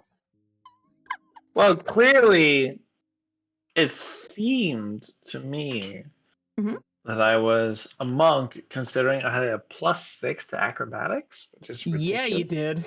You have a +4 dex. So monk. I assume it was one of the path of the elements monk, but I don't. Yeah. I can't think of what other one it would be. And I was clearly a dragonborn. Was I a white dragonborn? You're a gem dragonborn. Also from Fizban's Treasury of Dragons. Things I have not looked at. Yeah, well, the gem dragonborn is another ancestry, and you just get some different damage types, and you also have telepathy as part of being a gem dragonborn. So that's why you could communicate. The only stipulation of being able to communicate with someone via the telepathy is that they have to understand at least one language, but you do not have to share it, which you do, but you do share Draconic with Moj, but you didn't have to. My brief thought was Ghostwise Halfling. I was like, but I'm not. I'm clearly a dragonborn. Clearly a dragonborn. Listen, RC, you were adopted, okay? I did consider sorcerer for some of the shenanigans. Sure. I think monk made more sense. Overall. Yeah, you had so the Way of the Four Elements monk, some of the things that I picked for you, your elemental disciplines were elemental attunement, which is basically like prestidigitation for all the elements, and then water whip was the other thing that you had. So you can like smack people with it. But yeah, that was what you were, and your breath weapon was thunder. I did get that. I made a mistake halfway through because I noted it wrong, but you looked like a crystal dragon, But you were technically, from like your damage type, technically a sapphire dragon, because I misread it. We're just gonna say it was fine. Got it. It was a white sapphire. It's fine. So yeah, that's what you guys were. You all were wonderful. It was chaos incarnate, and I very much appreciate it. Paladin, if it wasn't clear, you were an archfey warlock. As the blue fairy was your patron. So I had a question. Yeah, go for it. Was Agathor based off of Pinocchio? Oh, absolutely. Absolutely. Okay. I was like, was anyone else based off of like a Disney or like a movie character? No, I just thought Pinocchio was funny, and then Alora gave me the Giuseppe name because it was close to Geppetto. It is good. I do want to say, when you were first describing, like, there's this banquet table that's turned over. You thought Alice in Wonderland? I thought it was the Mad Hatter. Yeah. Because you told me I had this big hat on. What ended up happening was like there were just completely coincidental. There happened to be a couple of these like kind of grazing over other stories that I think worked out really well just to create that weird sense of slight fairy tale. But yeah, the Pinocchio was the direct. I was like, he's a wood carver, and if Agathor had attempted it, you had disadvantage on deception checks. Because I thought it was funny. I never lie. I'm a paladin. Exactly. I don't even know the meaning of the word. All right, so that's what I got for you. You guys are amazing. So amazing that we ran way over time, but it's totally okay. Apologies if anyone had to go to sleep. But thank you so much to everybody who watched tonight. This is only our second session of Tabula Rakshasa, so we are constantly sort of tweaking it and tinkering with it as we can to see if we can improve it for everyone. The first big improvement for me was you all got to see the whole party down in the screen while we were playing. So there was a nice visual for everybody on screen. And I'm gonna keep fiddling with the production just to see if I can make it a little snazzier every time. But yeah, who needs sleep, Mouse? I do, which is why I'm saying goodnight to everybody. I don't need sleep because I'm a half elf, right? Because half elf. Yeah. That's meditation. Sure, we'll go. Dang it. Mm-hmm. That's how that works. Well, I'm also like blessed by a dragon, so yeah. You are blessed by a dragon. Dragons are known to sleep a long time. Yeah, they're like the cats of the D&D world. They hoard things, they're petty, and they sleep all the time. Thanks again to all of our lovely players who you all have a standing invitation to return if you would like to play again at some point. Hopefully mixing and matching so you all get to like meet new awesome players. And that'd be cool. Everybody who is watching all the Raiders, no, it's fine. I'll put this on VOD. Welcome, Tyne's Dungeon. It is the saddest of all possible outcomes of raids, as you have literally come in right at the end. We could just redo everything in a short time period. Sure, yeah, okay, so we're just gonna, all right, everyone back to one. We're gonna redo the whole session. Right. So this is Tabula Rakshasa. It is a memory lost one-shot where we have a new group of players playing a new group of characters every week, and the players do not know anything about their characters except their characters' pronouns. I have their character sheets, and they just ran for 3 hours trying to figure out who they were and what their relationships were to each other and what they were capable of. Blame the Dragonborn. No. Wait. To be it fair was to clearly Cal, not my fault. It was clearly not my fault. We almost deduced. Yeah, you guys actually were really good at figuring out the bulk of what happened. Look, all I'm gonna say is if we got a raid, give me 5 minutes to freshen up, and then I'm in. Like, if you want to run another game, Oh I'm my down to god. run another game. I do not have the stamina for that right now. As someone who was like doing yard work this morning and then had to run this, I'm like, no. That was me this afternoon. I understand. There you go.